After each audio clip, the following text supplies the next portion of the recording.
I spent 40 years raising my children, giving them everything they could ever need. I worked 3 jobs, put them through college, and helped them buy their first homes. But last month, my daughter Amanda told me she was taking me to lunch. Instead, she drove me to Pinecrest Meadows Retirement Community and checked me in without my consent. What she didn't know? I've been on the board of directors there for 15 years. Before we jump back in, tell us where you're tuning in from, and if this story touches you, make sure you're subscribed, because tomorrow, I've saved something extra special for you. My name is Betty Smith. At 68, I never imagined I'd be sitting here telling you this story. For most of my life, I believed family meant everything, that the sacrifices parents make eventually come back as love and respect. I was wrong, at least about my daughter Amanda. I married young, just 22, to a man who promised me the world but delivered very little. Howard worked at the local paper mill, bringing home just enough to keep the lights on while I raised our children. We had 3, Amanda, my eldest, then the twins, David and Daniel. Life wasn't easy, but we managed. When Howard developed lung cancer from all those years breathing in chemicals at the mill, everything changed. He passed when Amanda was 16 and the boys were 13. Suddenly, I was alone with 3 teenagers and a mortgage I couldn't afford on my part-time librarian salary. I did what any mother would do. I found more work. Mornings at the library, afternoons waitressing at Cooper's Diner, and weekends cleaning houses for the wealthy families across town. Sleep became a luxury I couldn't afford. "Mom, why do you have to work so much?" Amanda would complain whenever I missed one of her school events. Jessica's mom is always there for everything. Jessica's mom has a husband with a 6-figure income, sweetheart, I'd explain, trying not to let my exhaustion show. I'm doing my best. Despite everything, I managed to help all 3 children through college. Amanda studied business administration at State University. I remortgaged our family home to cover what her scholarships didn't. The twins both earned athletic scholarships, though I still worked extra shifts to cover their expenses. Those years nearly broke me, but seeing them graduate made every backache and missed meal worth it. Amanda married Richard Palmer straight out of college. He came from money, old money. His family owned half the commercial real estate in our county and weren't shy about flaunting it. From the start, they made it clear they thought Amanda had married down by being a Smith. At their wedding, Richard's mother Vivian cornered me by the bathroom. "We're so pleased Richard found someone with ambition," she said, eyeing my modest dress. "Though it's a shame Amanda wasn't exposed to more cultural experiences growing up. We'll help with that, of course." I swallowed my pride and smiled. Amanda is smart and determined. She'll do well anywhere. Over the next decade, I watched my daughter transform. The kind, thoughtful girl who once helped me clip coupons at the kitchen table became a woman obsessed with appearances. Her clothes, her car, her house, everything had to project success. When she and Richard bought their 5-bedroom home in Oakwood Estates, she didn't invite me to the housewarming party. "It's just for Richard's business associates, Mom," she explained over the phone. "You wouldn't know anyone there." I later learned from David that my other children had been invited. When confronted, Amanda sighed. "Mom, you would have shown up in one of your thrift store outfits. It would have been embarrassing."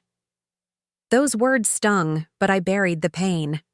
She was my daughter and I loved her. If she needed time to figure out what truly mattered in life, I would give her that time. Meanwhile, I continued working hard, eventually becoming head librarian.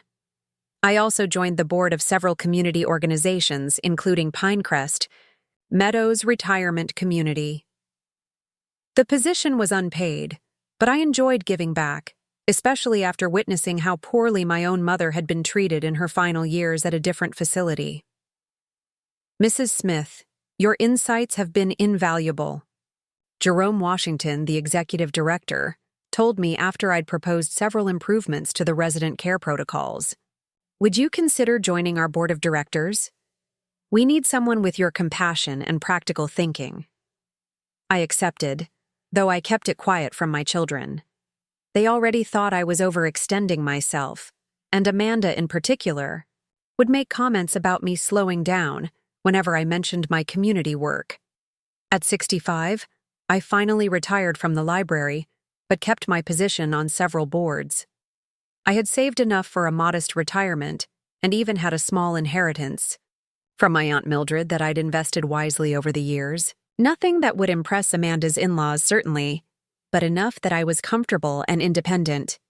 Then, 3 years into my retirement, I fell and broke my hip while gardening. The recovery was difficult, and I needed help with daily tasks for several weeks. Amanda visited exactly twice during my 8-week recovery. The twins came regularly, but they lived 3 hours away and had young families of their own. "Mom, have you considered that maybe this house is too much for you now?" Amanda asked during her second visit. She was standing in my kitchen, her designer purse placed carefully away from the counter as if my home might soil it. "You're not getting any younger." "I'm managing fine," I told her. "Mrs. Perez from next door has been helping with groceries, and once physical therapy is done, I'll be back to normal." Amanda frowned. "Normal? Mom, you're almost 70. This isn't about your hip. It's about being realistic about your capabilities." I changed the subject, not wanting to argue. That night, after she left, I noticed several of my kitchen drawers had been opened and some papers moved on my desk. I thought little of it at the time. 3 weeks later, Amanda called. "Mom, I'm taking you to lunch on Thursday. Richard and I want to discuss some options for your future care." "That's not necessary," I said. "I'm doing much better now." "It wasn't a request, Mom. I'll pick you up at 11. That Thursday morning, I dressed carefully in my nicest blouse and slacks. I may not have had designer clothes like Amanda, but I took pride in my appearance. When her sleek SUV pulled into my driveway, I was ready with my purse and a sweater. "You look nice, Mom," Amanda said as I climbed in. It was the first compliment she'd given me in months. Preparing and narrating this story took us a lot of time, so if you are enjoying it, subscribe to our channel. It means a lot to us. Now back to the story. "Thank you, dear. Where are we meeting Richard?" She adjusted her sunglasses. "He's going to join us there. It's a new place just outside of town." As we drove, Amanda kept up a stream of chatter about her children's accomplishments. My grandkids were 16 and 14 now, busy with activities and rarely brought to visit. I listened politely, contributing the occasional, "That's wonderful," when appropriate. After about 20 minutes, I noticed we weren't heading toward any restaurants. In fact, we were driving toward the outskirts of town, past the shopping centers, and into the more rural area. "Amanda, where exactly are we going?" I asked. "It's a surprise," she said, not taking her eyes off the road. "Trust me, you'll understand when we get there." Another 10 minutes passed before she turned onto a tree-lined drive I recognized immediately. My heart sank as the elegant sign for Pinecrest Meadows Retirement Community came into view. "Amanda," I said carefully, "why are we at Pinecrest?" She parked the car and turned to me with an expression that was supposed to be compassionate, but didn't reach her eyes. "Mom, Richard and I have been talking, and we think it's time you had proper care. After your fall, it's clear you can't live alone anymore." "What?" I was genuinely shocked. "I've recovered almost completely. My doctor says I'm doing excellently for my age." "This isn't just about your hip," Amanda sighed, as if explaining something to a child. "It's about preventing the next accident. Besides, we've already handled everything. Your room is ready, and we've packed up the essentials from your house." "You've what?" My voice rose. "You went into my home and packed my things without asking me? Last weekend, while you were at your book club, the movers are bringing your bedroom furniture and some personal items today. We've listed your house with Triple Crown Realty. The market is hot right now, so it should sell quickly." I sat there, stunned into silence. The betrayal was so complete, so calculated that I couldn't immediately form words. Amanda mistook my silence for resignation. "It's for the best, Mom. You'll be safer here, and Richard and I won't have to worry about you falling with no one around to help. The girls from my country club volunteer here sometimes, and they say it's the nicest facility in the county." "Did it occur to you to discuss this with me first?" I finally managed to ask. "We knew you'd resist," she said simply. "This way is easier for everyone." "Easier for whom, exactly?" I could feel anger rising in my chest. "You've sold my home without my consent and packed up my life without even telling me. That's not caring, Amanda. That's control." Her perfectly plucked eyebrows drew together. "Don't be dramatic, Mom. The house was too big for you anyway, and the stairs were dangerous. Here, you'll have everything taken care of. 3 meals a day, activities, medical staff on call. It's like a permanent vacation." "A vacation I never asked for," I said quietly. "Well, it's done now," Amanda replied, reaching for her door handle. "Let's go inside and get you settled. Richard is meeting us in the director's office to sign the final paperwork." As we walked toward the entrance, I felt numb. 15 years on the board of this very facility, and now my daughter was checking me in like luggage at an airport. I knew the layout intimately, had helped design some of the newer wings, yet Amanda was guiding me as if I were a lost child. The receptionist looked up as we approached, and I saw the moment of recognition flash across her face. "Mrs. Smith, we weren't expecting you today. Is there a board meeting I missed on the calendar?" Amanda froze mid-step. "Board meeting?" I smiled at the young woman. "No, Tanya. No meeting today. Apparently, my daughter has arranged for me to become a resident here." Tanya's eyes widened. "A resident? But you're on the tour last month," I interrupted smoothly. "Yes, it was very informative. Is Jerome in his office today?" "Yes, ma'am. He's in a meeting with a Mr. Palmer right now, actually." "Perfect," I said. "That would be my son-in-law. We'll head right in." As we walked down the hallway, Amanda hissed, "You've been here before? You never mentioned touring retirement homes." "There's quite a lot I don't mention to you, dear," I replied calmly. "You're so busy with your important life, after all." We reached the director's office just as Jerome was shaking hands with Richard. Both men looked up as we entered. "Betty," Jerome exclaimed, genuine pleasure in his voice. "I didn't realize—" "Wait, are you related to Mr. Palmer?" "This is my mother-in-law," Richard said stiffly, clearly wondering how the director knew me. "Jerome," I said pleasantly. "It seems my daughter and son-in-law have decided I should become a resident here. Without consulting me, of course." Jerome's friendly expression faltered. "I don't understand. Why would you become a resident at a facility where you're on the board of directors?" The silence that followed was so complete, you could have heard a pin drop. Richard's face drained of color. Amanda's mouth opened and closed like a fish gasping for water. "Board of directors," she finally managed. "Yes, for 15 years now," I said, taking a seat across from Jerome's desk. "In fact, I believe I was part of the committee that hired you, wasn't I, Jerome?"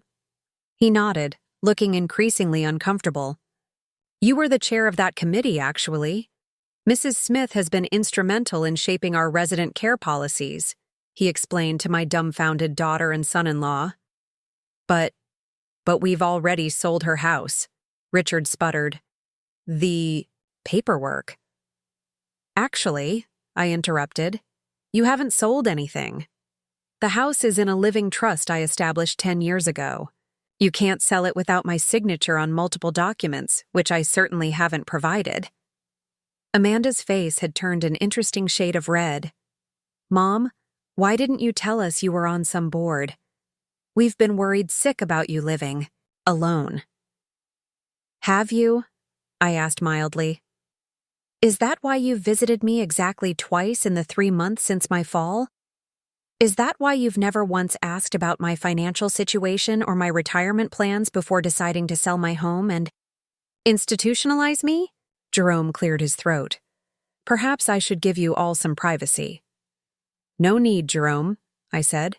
I believe my daughter and son-in-law were just leaving, unless they'd like to explain to the full board why they attempted to admit one of its members as a resident without her consent. I imagine that would make for an interesting emergency meeting. Richard stood abruptly. There's clearly been a misunderstanding.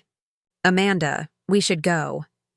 But the deposit, Amanda began, is not refundable, I finished for her. As clearly stated in the admissions paperwork you signed without my input, that's $15,000 you've just donated to Pinecrest Scholarship Fund for employees pursuing nursing degrees. How generous of you. My daughter looked like she might explode. You can't be serious.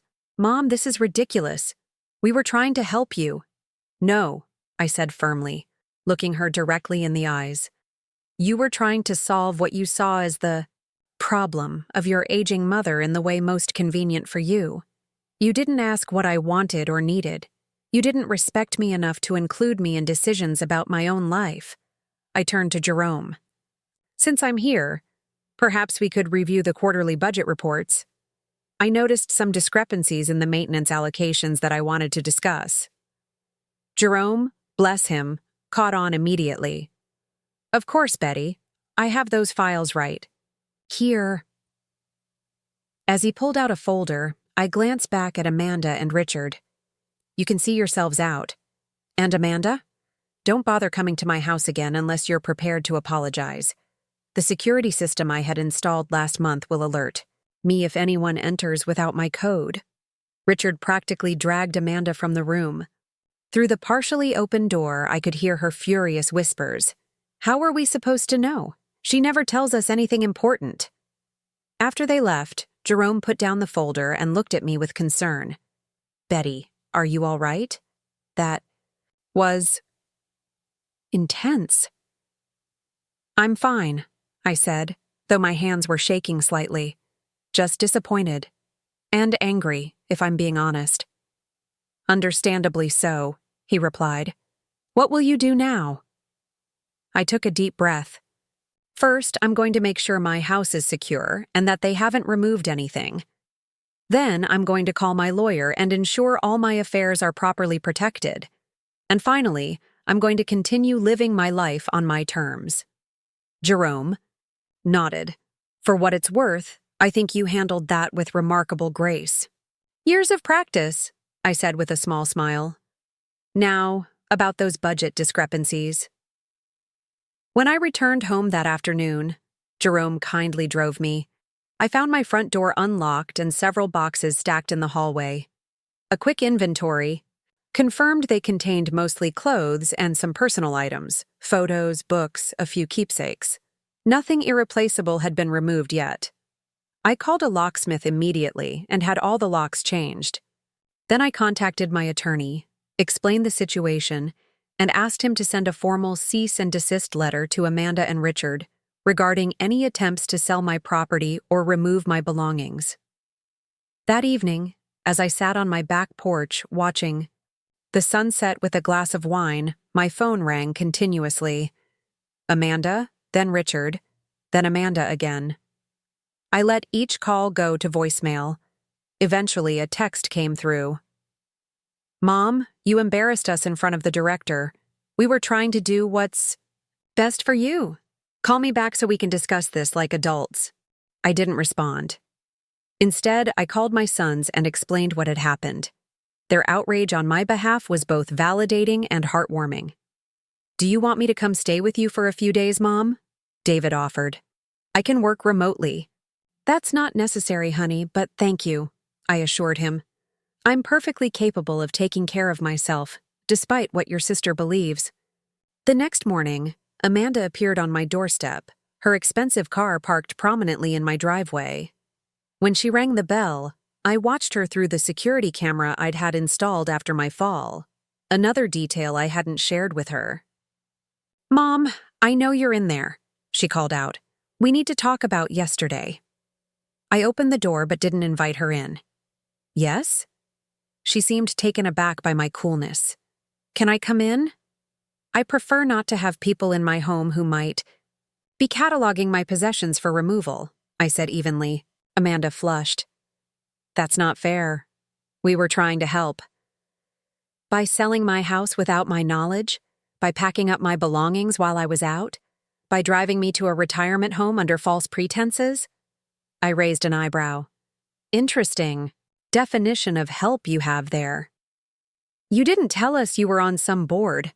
How were we supposed to know you had connections there? Amanda, I said patiently, the fact that you didn't know about my position isn't the issue. The issue is that you made decisions about my life without including me in them. That stops now. She crossed her arms defensively. So what? You're just going to keep living here alone until something worse than a broken hip happens?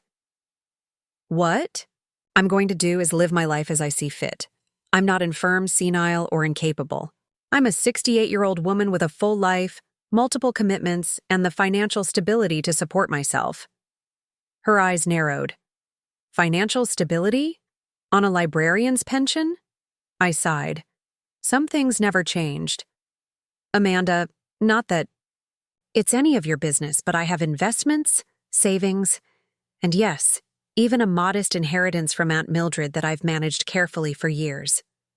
I serve on 3 different boards, volunteer twice a week, and have a wider social circle than you might imagine. I am not lonely, bored, or in need of your management. But what if you fall again? What if? Then I'll use the medical alert system I've had installed, I interrupted. Or I'll call one of my neighbors who check on me regularly. Or I'll contact your brothers, who, unlike you, actually call me at least once a week without an agenda. That barb hit home. Amanda's eyes filled with tears, though whether from genuine emotion or frustration at not getting her way, I couldn't be sure. You've always liked the boys better, she muttered. No, I said firmly. I've always appreciated being treated with respect. Your brothers give me that. You and Richard see me as a problem to be solved. She wiped at her eyes. That's not true, isn't it? When was the last time you visited me without suggesting I change something about my life? When was the last time you invited me to your home for a reason other than to babysit? When was the last time you asked about my interests or activities, instead of telling me I should slow down? Amanda had no immediate response. In the silence, I continued. I want you to understand something clearly. I love you. You're my daughter and nothing will change that. But I do not trust you right now, and I won't allow you to manage my affairs or make decisions for me. So what? You're cutting me off? Her voice rose in indignation. No, I'm setting boundaries. There's a difference. I straightened my shoulders. When you're ready to treat me as an autonomous adult worthy of respect, we can rebuild our relationship. Until then, I suggest you use that $15,000 non-refundable deposit as a reminder of what happens when you underestimate people. Mom, I have a board meeting to prepare for, I said, gently but firmly closing the door. Through the security camera, I watched her stand there for nearly a minute, shock evident in her posture. Finally, she turned and walked back to her car, phone already in hand, no doubt calling Richard to complain about her unreasonable mother. As I made myself a cup of tea, I felt no triumph, only sadness mixed with resolution. The relationship with my daughter was damaged, perhaps severely. But for the first time in years, I was asserting my own worth. If Amanda could learn from this experience, perhaps we had a chance at a healthier connection in the future. If not, well, I had a life to live, on my own terms. The next board meeting at Pinecrest was interesting, to say the least. Word had spread among the staff about my almost admission, and Jerome had been discreet but honest with the other board members about the situation. As I took my usual seat at the conference table, the board chair, Eleanor Winthrop, leaned over. Betty, I hear you had quite the experience with your family recently, she said quietly. News travels fast, I replied with a small smile. Are you all right? Genuine concern showed in her eyes. I'm better than all right, I told her. I'm finally standing up for myself. She patted my hand. Good for you. And if you need anything at all, you have friends here. That simple moment of solidarity meant more to me than Eleanor could know. It was a reminder that family isn't just about blood relations. It's about those who respect and value you for who you are. 2 weeks later, I received a formal letter from Amanda and Richard's attorney, requesting a meeting to discuss family matters. I forwarded it to my own lawyer with a note, "Please handle this. I'm busy living my life." And I was. Between my volunteer work, board responsibilities, book club, and a new Tai Chi class I'd joined for balance and strength, my calendar was fuller than it had been in years.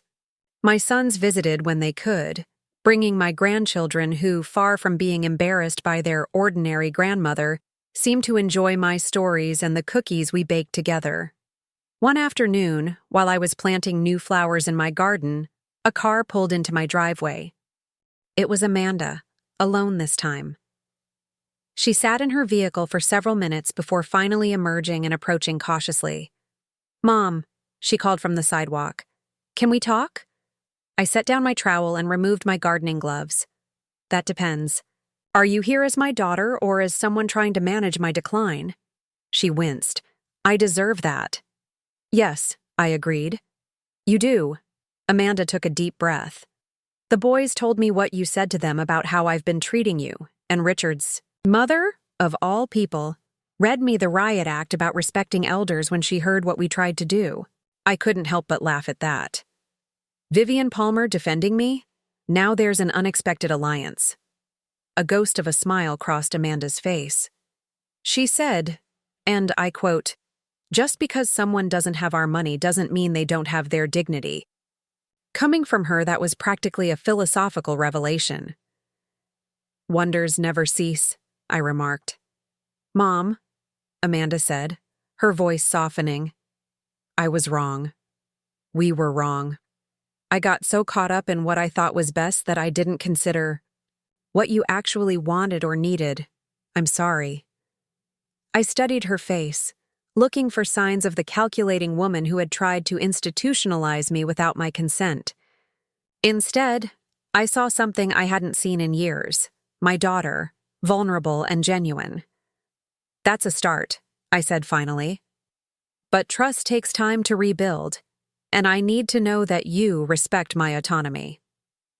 "I do," she insisted. "Or at least, I'm learning to, the way you handled everything." It was a wake-up call. You're not just my aging mother, you're Betty Smith, board member and apparently financially savvy investor.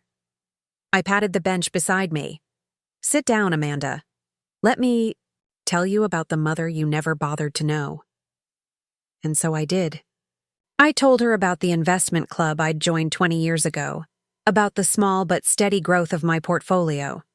I shared stories about my work with Pinecrest and the other organizations where I volunteered.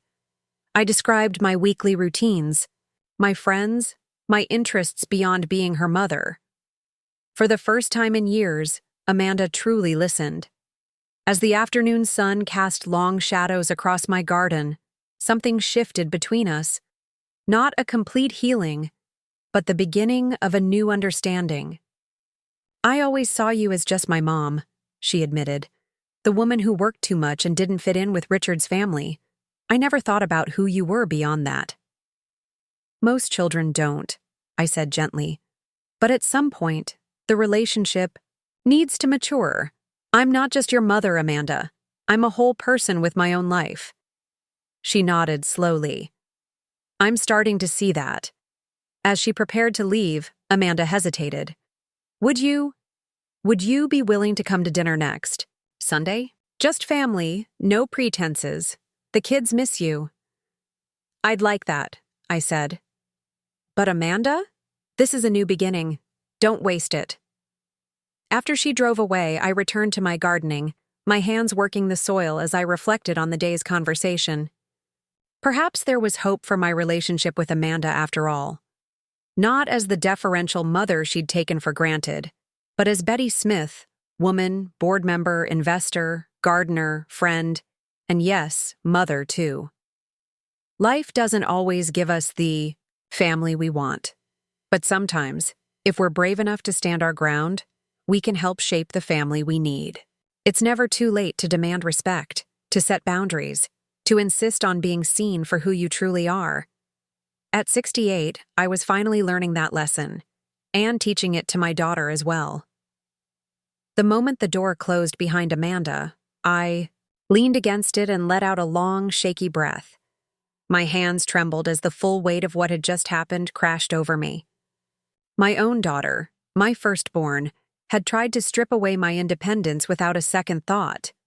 The casual cruelty of it stung worse than any physical pain I'd endured. I made my way to the kitchen and filled the kettle with water, needing the comforting ritual of preparing tea to steady myself. As the water heated, I gazed around my home, the home Amanda and Richard had nearly taken from me. The cozy living room with bookshelves I'd built with Howard before he got sick. The kitchen table where my children had done their homework, where we'd shared thousands of meals together. The garden visible through the window, where I'd planted something new every spring for 30 years. This wasn't just a house. It was the physical embodiment of my life's work, my sanctuary, my history. And they had been ready to sell it without my consent, as if my attachment to it meant nothing. The kettle whistled, jolting me from my thoughts. As I poured the steaming water over a chamomile tea bag, my phone rang again. Amanda's name flashed on the screen. I silenced it and set the phone face down on the counter. I needed to think, to plan. The confrontation at Pinecrest had been satisfying in the moment, but I knew Amanda and Richard well enough to know they wouldn't simply accept defeat. They would regroup, strategize, and try again, perhaps with a different approach, but the same goal: taking control of my life and my assets. After finishing my tea, I called my attorney, Franklin Weiss. Franklin had been my lawyer since Howard's death, helping me navigate the complicated waters of widowhood and single parenthood. He'd assisted with setting up my trust and managing my financial affairs. If anyone could help me protect myself now, it was Franklin.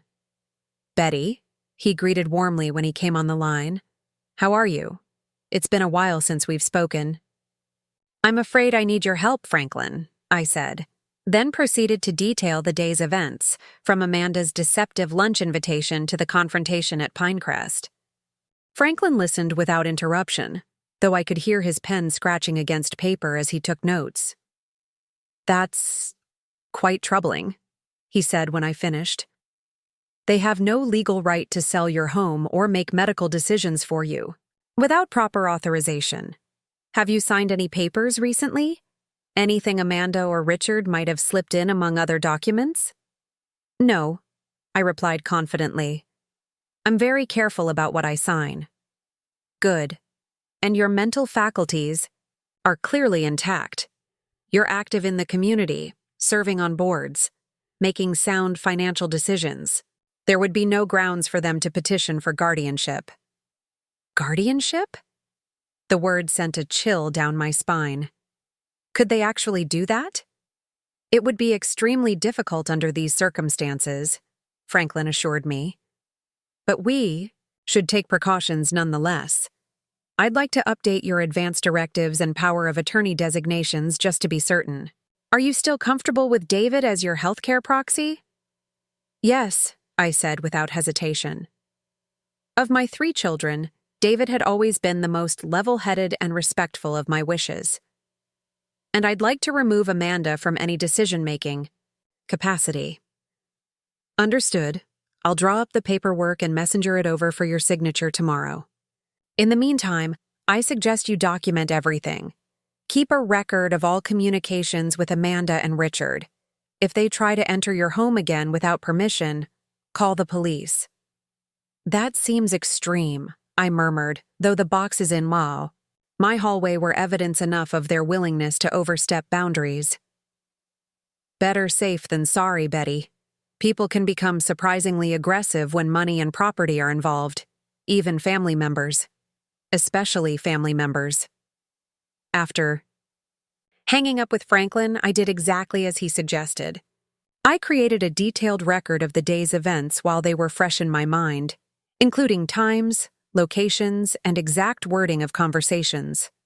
I took photos of the boxes Amanda and Richard had packed and made a list of the contents.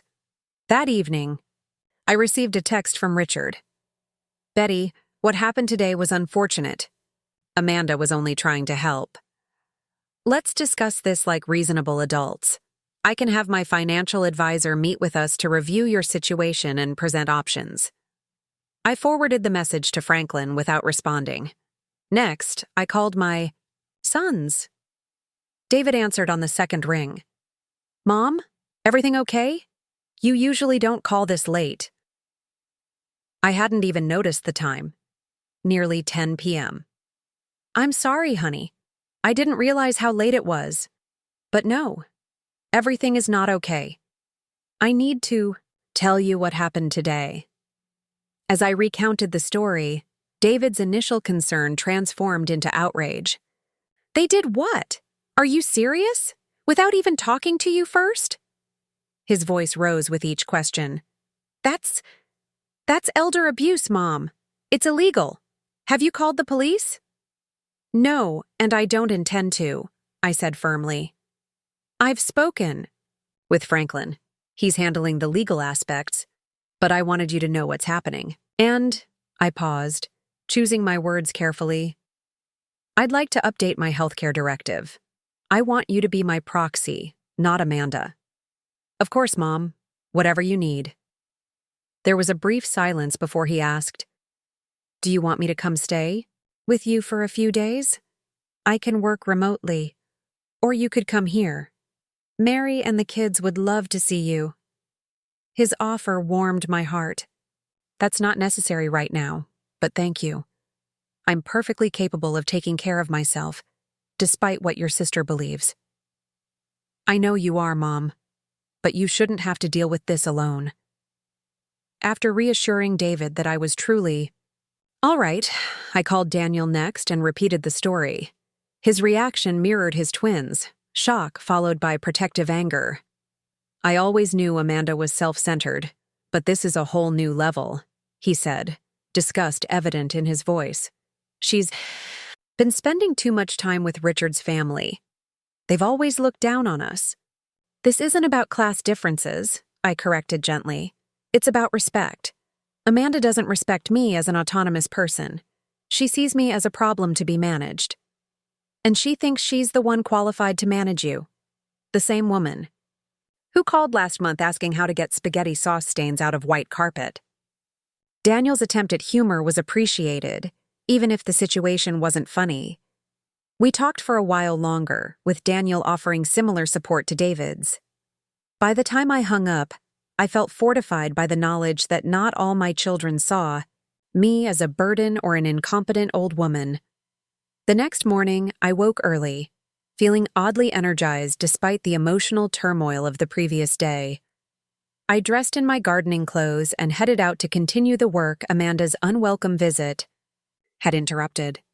The simple act of digging in the earth, nurturing new growth, had always been therapeutic for me. I was on my knees, transplanting daylilies, when I heard a car pull into my driveway. Glancing up, I saw a vehicle I didn't recognize, not Amanda's. Luxury SUV or Richard's sleek sports car, but a modest sedan. A moment later, Vivian Palmer, Richard's mother, emerged. Of all the people I might have expected to visit me after yesterday's confrontation, Vivian was at the bottom of the list. In the 20 years since Amanda had married Richard, Vivian had made it abundantly clear that she considered the Smiths beneath the Palmers. Our interactions had been minimal and cool at best, outright condescending at worst. I stood, brushing soil from my hands as Vivian approached, her tailored pantsuit and pearls absurdly formal for a morning visit to my modest neighborhood. "Betty?" she greeted, her tone clipped but not openly hostile. "May I speak with you?" "This is unexpected," I replied honestly. But yes, of course. Would you like to come inside? I can make coffee. No, thank you. This won't take long. She glanced around my garden, her expression unreadable. I heard about what happened yesterday. Richard called me, quite upset. I imagine he was, I said neutrally, waiting to see where this conversation was heading. Was she here to defend her son and my daughter? To try to convince me to reconsider their plan? Vivian's next words surprised me. What they did was unconscionable, completely lacking in basic human decency. I blinked, certain I'd misheard. I'm sorry? You heard me correctly, she said, meeting my eyes directly. I may have my opinions about various matters, but attempting to place you in a facility without your consent and trying to sell your home behind your back? That crosses every line of respectful behavior. I appreciate your saying so, I managed, still stunned by her support. Vivian sniffed. Don't mistake me. I'm not here to forge some new bond between us. But I am old enough to recognize that what Amanda and Richard tried to do could easily happen to me someday if I don't make my own boundaries clear. She reached into her handbag and withdrew an envelope, which she extended to me. This is the name and contact information for my personal attorney. She specializes in elder law and estate planning. She's quite ruthless when necessary. I've already spoken to her about your situation, and she's willing to meet with you if you'd like a second legal opinion beyond whatever counsel you currently employ. I accepted the envelope, touched by the gesture despite its clinical delivery. Thank you, Vivian. That's very thoughtful. It's practical, she corrected. Women our age need to protect ourselves, even from our own children when necessary. She hesitated, then added, I've also made it clear to Richard that I find his behavior in this matter reprehensible. He may be my son, but that doesn't mean I support everything he does. With that, she gave a curt nod and turned to leave, her posture as rigid as ever. At the edge of my garden, she paused and looked back. Your daylilies are quite lovely. I've never had much luck with them myself. Before I could respond, she was walking briskly back to her car, leaving me standing in my garden with soil-stained hands and an envelope containing the contact information for one of the city's most prestigious attorneys. Life, I reflected as I returned to my planting, never ceased to surprise. The messenger from Franklin's office arrived shortly after noon with the updated legal documents. I read through each one carefully before signing, taking comfort in the clear language that protected my autonomy. My right to make my own medical decisions, to control my own property, to live independently, all spelled out in irrefutable legal terms. By mid-afternoon, I had forwarded copies to David and Daniel, filed the originals in my home safe, and sent digital versions to Franklin for his records. I felt more secure, but the emotional wound of Amanda's betrayal remained raw. I was just considering what to prepare for dinner when my doorbell rang again. This time, it was Eleanor Winthrop from the Pinecrest board. I hope I'm not intruding, she said warmly when I opened the door.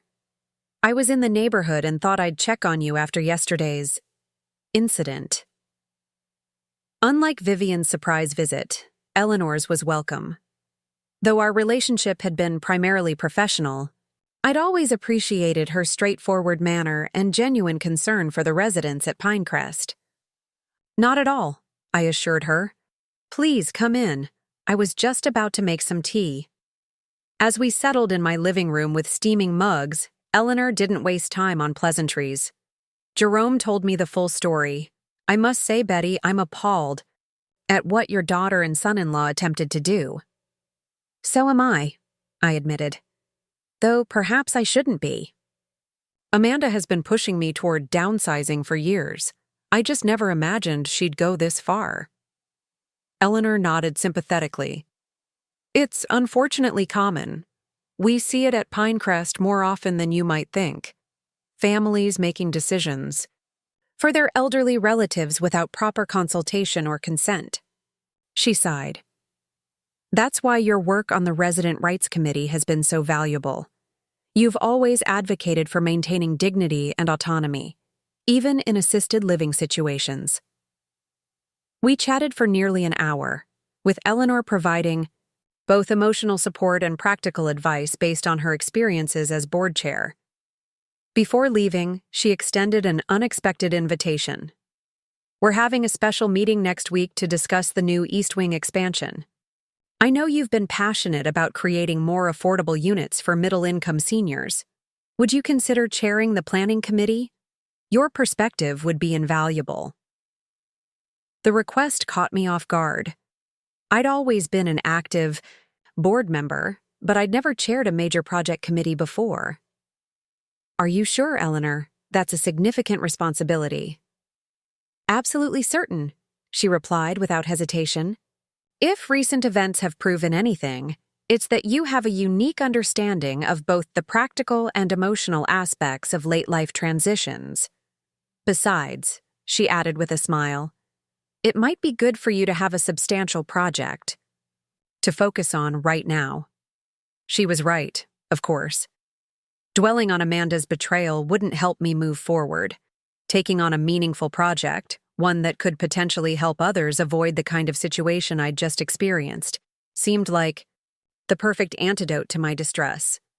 I'd be honored, I told her. Thank you for thinking of me. After Eleanor left, I felt a renewed sense of purpose. Yes, my relationship with my daughter was damaged, perhaps irreparably. Yes, I'd been forced to confront the painful reality that the child I'd sacrificed so much for saw me primarily as an inconvenience. But I still had value to offer the world. I still had work to do. That evening, I received a text from Amanda. Mom, please call me. We need to talk about what happened. Richard and I were only trying to help. I didn't respond. Instead, I opened my laptop and began researching innovative assisted living models from around the country, making notes for the planning committee I would soon be chairing. If Pinecrest was going to expand, I was determined to ensure it did. So with the utmost respect for resident dignity and independence, the very things Amanda and Richard had been willing to strip from me. The next morning, as I was enjoying my coffee on the back porch, the phone rang. It was Jerome from Pinecrest. Betty, I wanted to update you on something. Amanda and Richard Palmer came by yesterday afternoon, demanding a refund of their deposit. When I explained our no-refund policy, they became quite insistent. I'm sorry they put you in that position, I said, genuinely embarrassed by my daughter's behavior. No need to apologize. We handle difficult situations all the time. I could hear the smile in his voice. In fact, I found a creative solution. I offered to convert their deposit into a scholarship fund for staff pursuing nursing degrees, with a plaque acknowledging their generous donation. How did they respond? I asked, unable to suppress a smile of my own. Let's just say they were not enthusiastic about having their names permanently associated with Pinecrest, Jerome chuckled. But they agreed, if only to save face in front of the other staff present. After we hung up, I sat quietly, reflecting on the irony. Amanda and Richard had unwittingly contributed to the very institution they'd tried to use against me. Their attempt to control me had instead created an opportunity for others to grow and advance in their careers. Perhaps there was a lesson in that, how actions motivated by control often lead to unintended consequences. I decided to incorporate that philosophy into my approach to the new wing. Instead of designing spaces that prioritized efficiency and management, we would create environments that empowered residents, giving them as much control as possible over their daily lives. I spent the next few days immersed in research and preparation for the upcoming committee meeting. The work was engaging and meaningful, providing a welcome distraction from the family drama.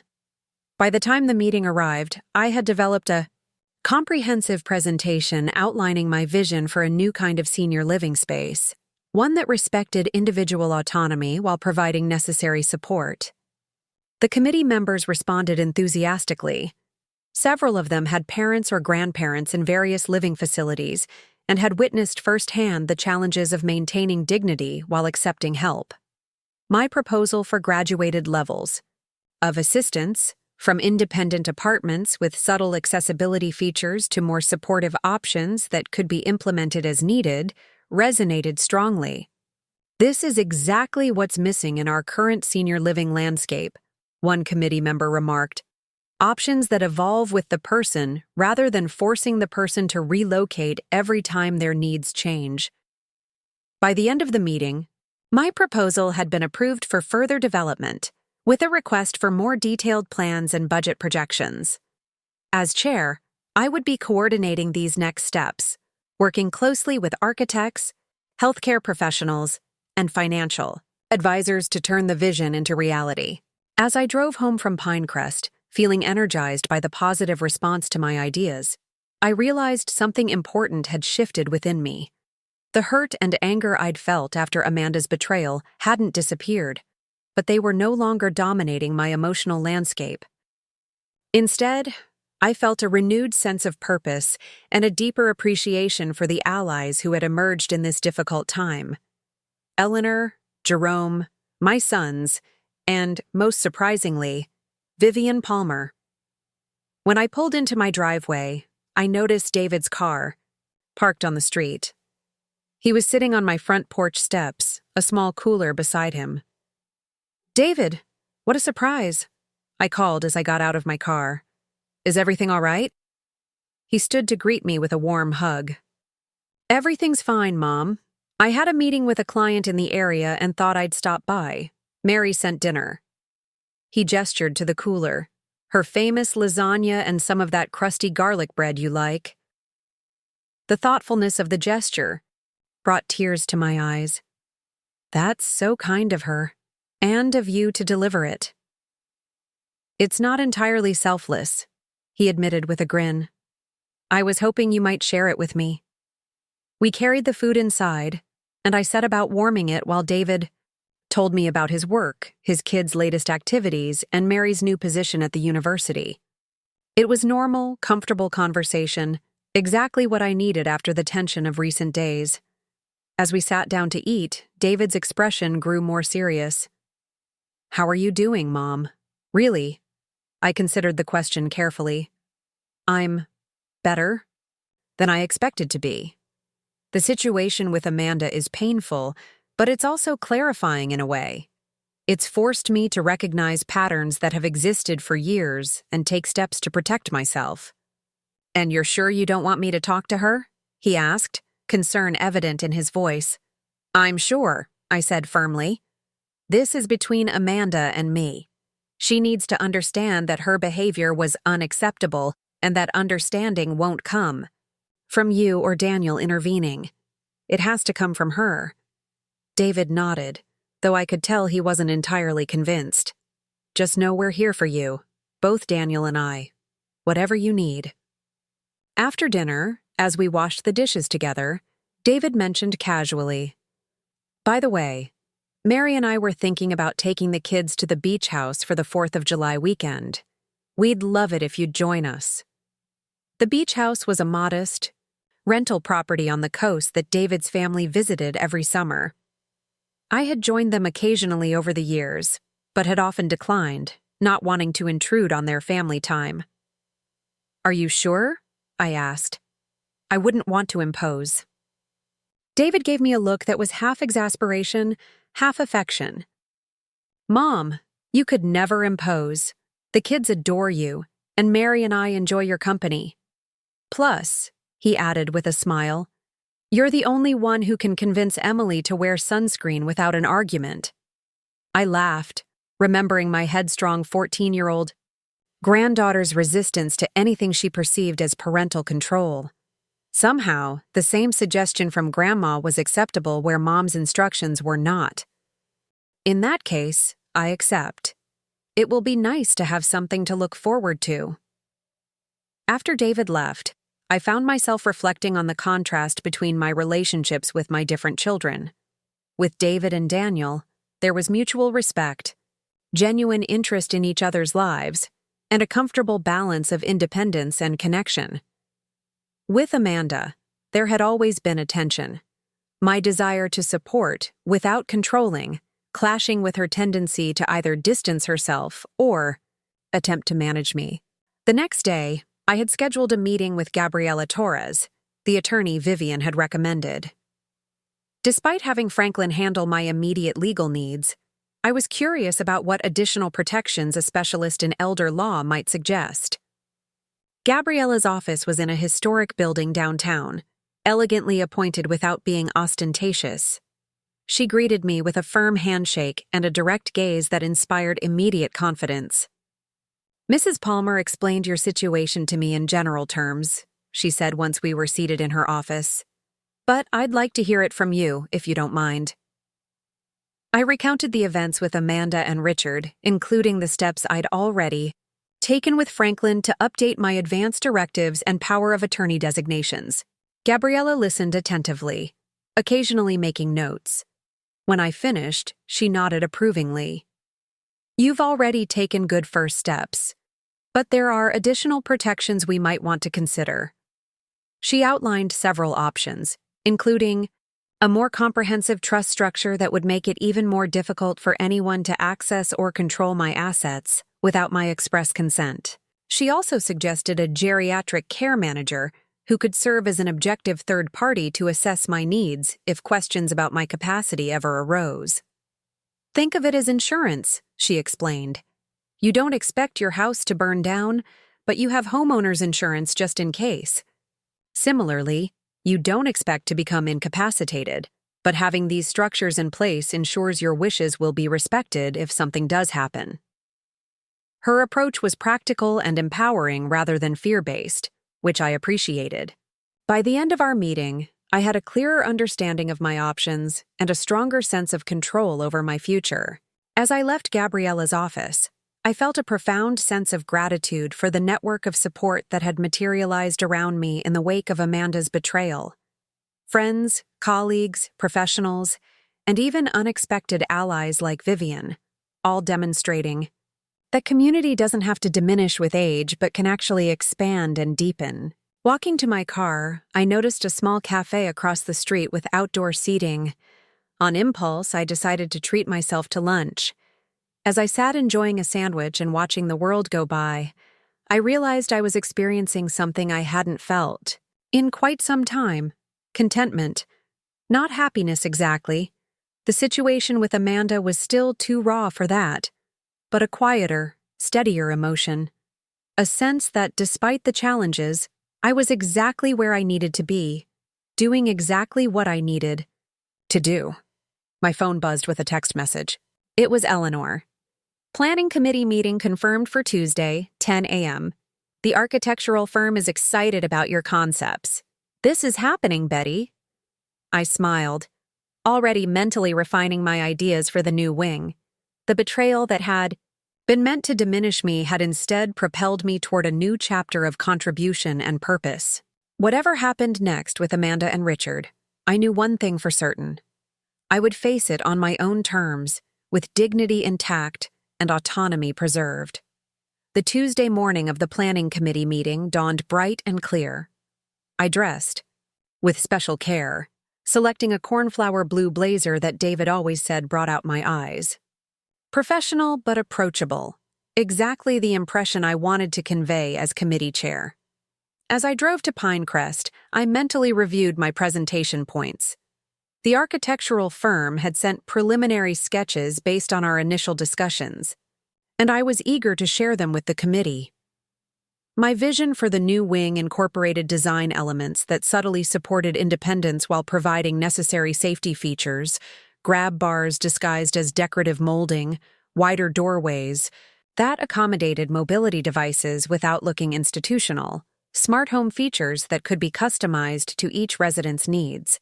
Jerome met me in the lobby, his usual calm demeanor brightened by genuine enthusiasm. "Betty, wait until you see what the architects have come up with based on your concepts. It's revolutionary, nothing like the standard senior living designs we usually see." We walked together to the conference room, discussing budget considerations and potential funding sources. The scholarship created from Amanda and Richard's donation had generated unexpected positive publicity, attracting interest from several local businesses looking to support Pinecrest's expansion. "It's ironic," Jerome remarked.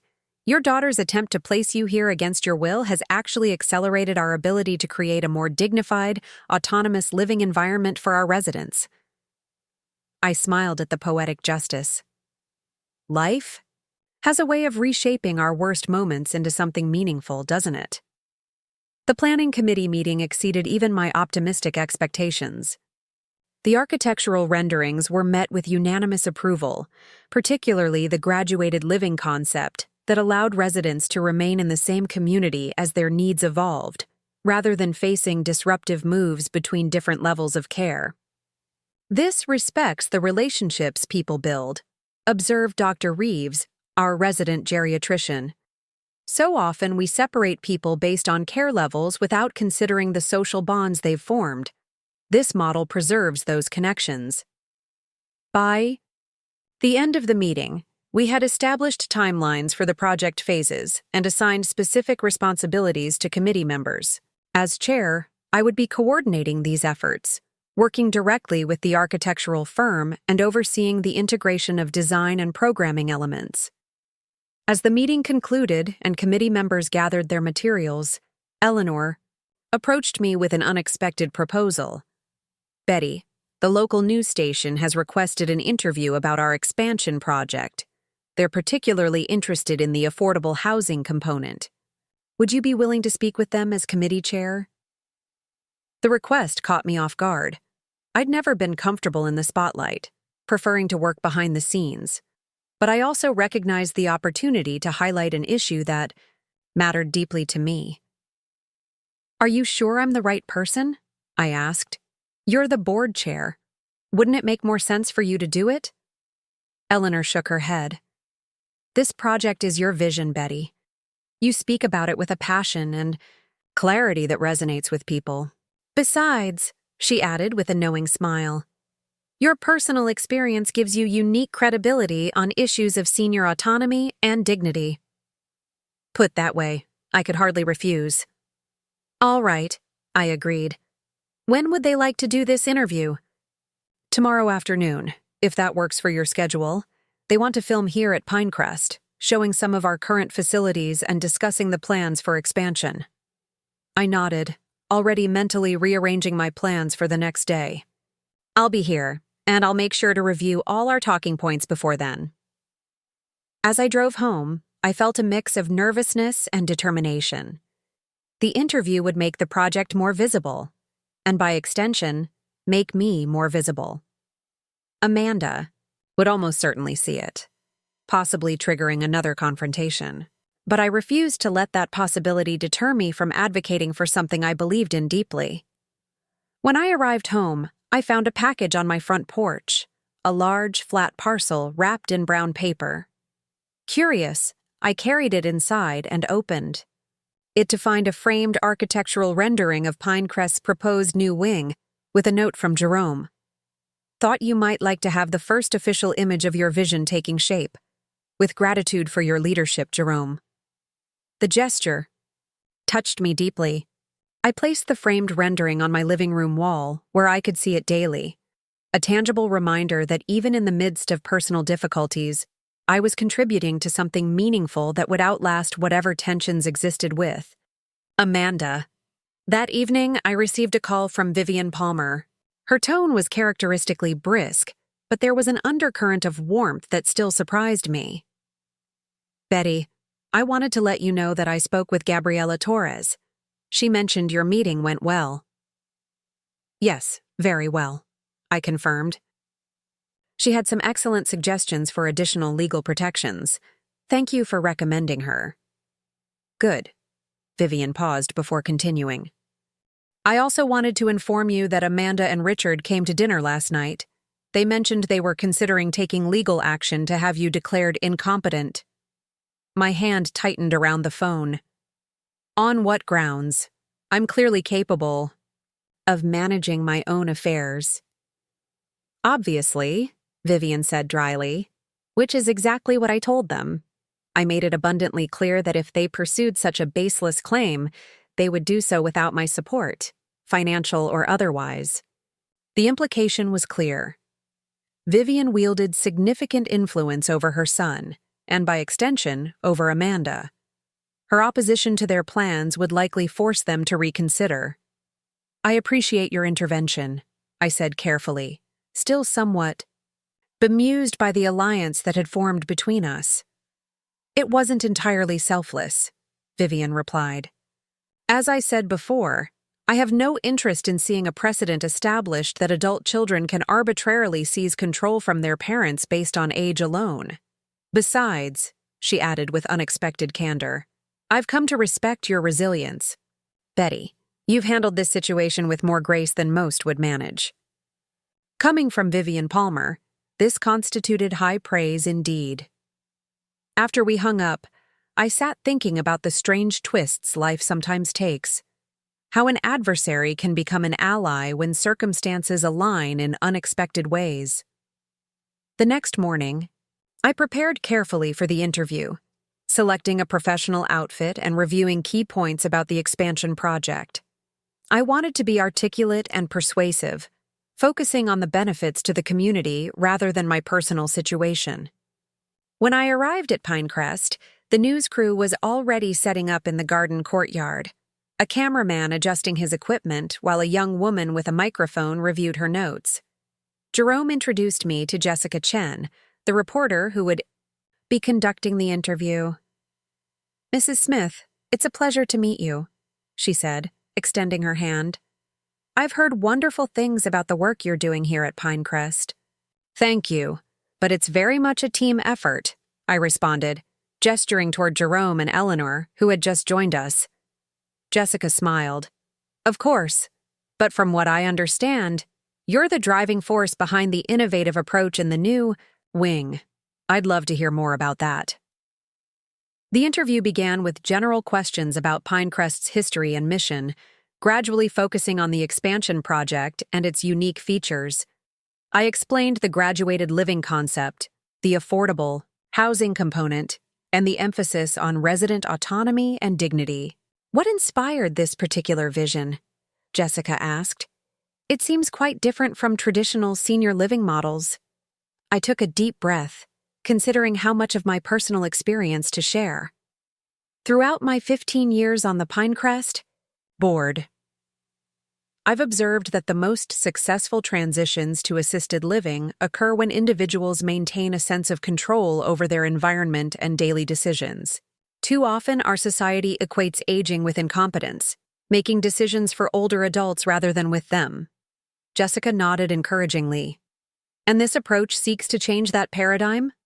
"Exactly. The new wing is designed to provide support without sacrificing independence. Residents will have access to the help they need, but on their own terms. We're creating spaces that adapt to people, rather than forcing people to adapt to institutional environments." The interview continued for about 20 minutes, covering funding sources, timeline for completion, and the potential impact on the broader community. As we wrapped up, Jessica asked one final question. "Mrs. Smith, you speak so passionately about maintaining autonomy in later life. What would you say to families struggling with these transitions?" I chose my words carefully, aware that my response might reach Amanda. "I'd say that love and concern should never be used to justify control.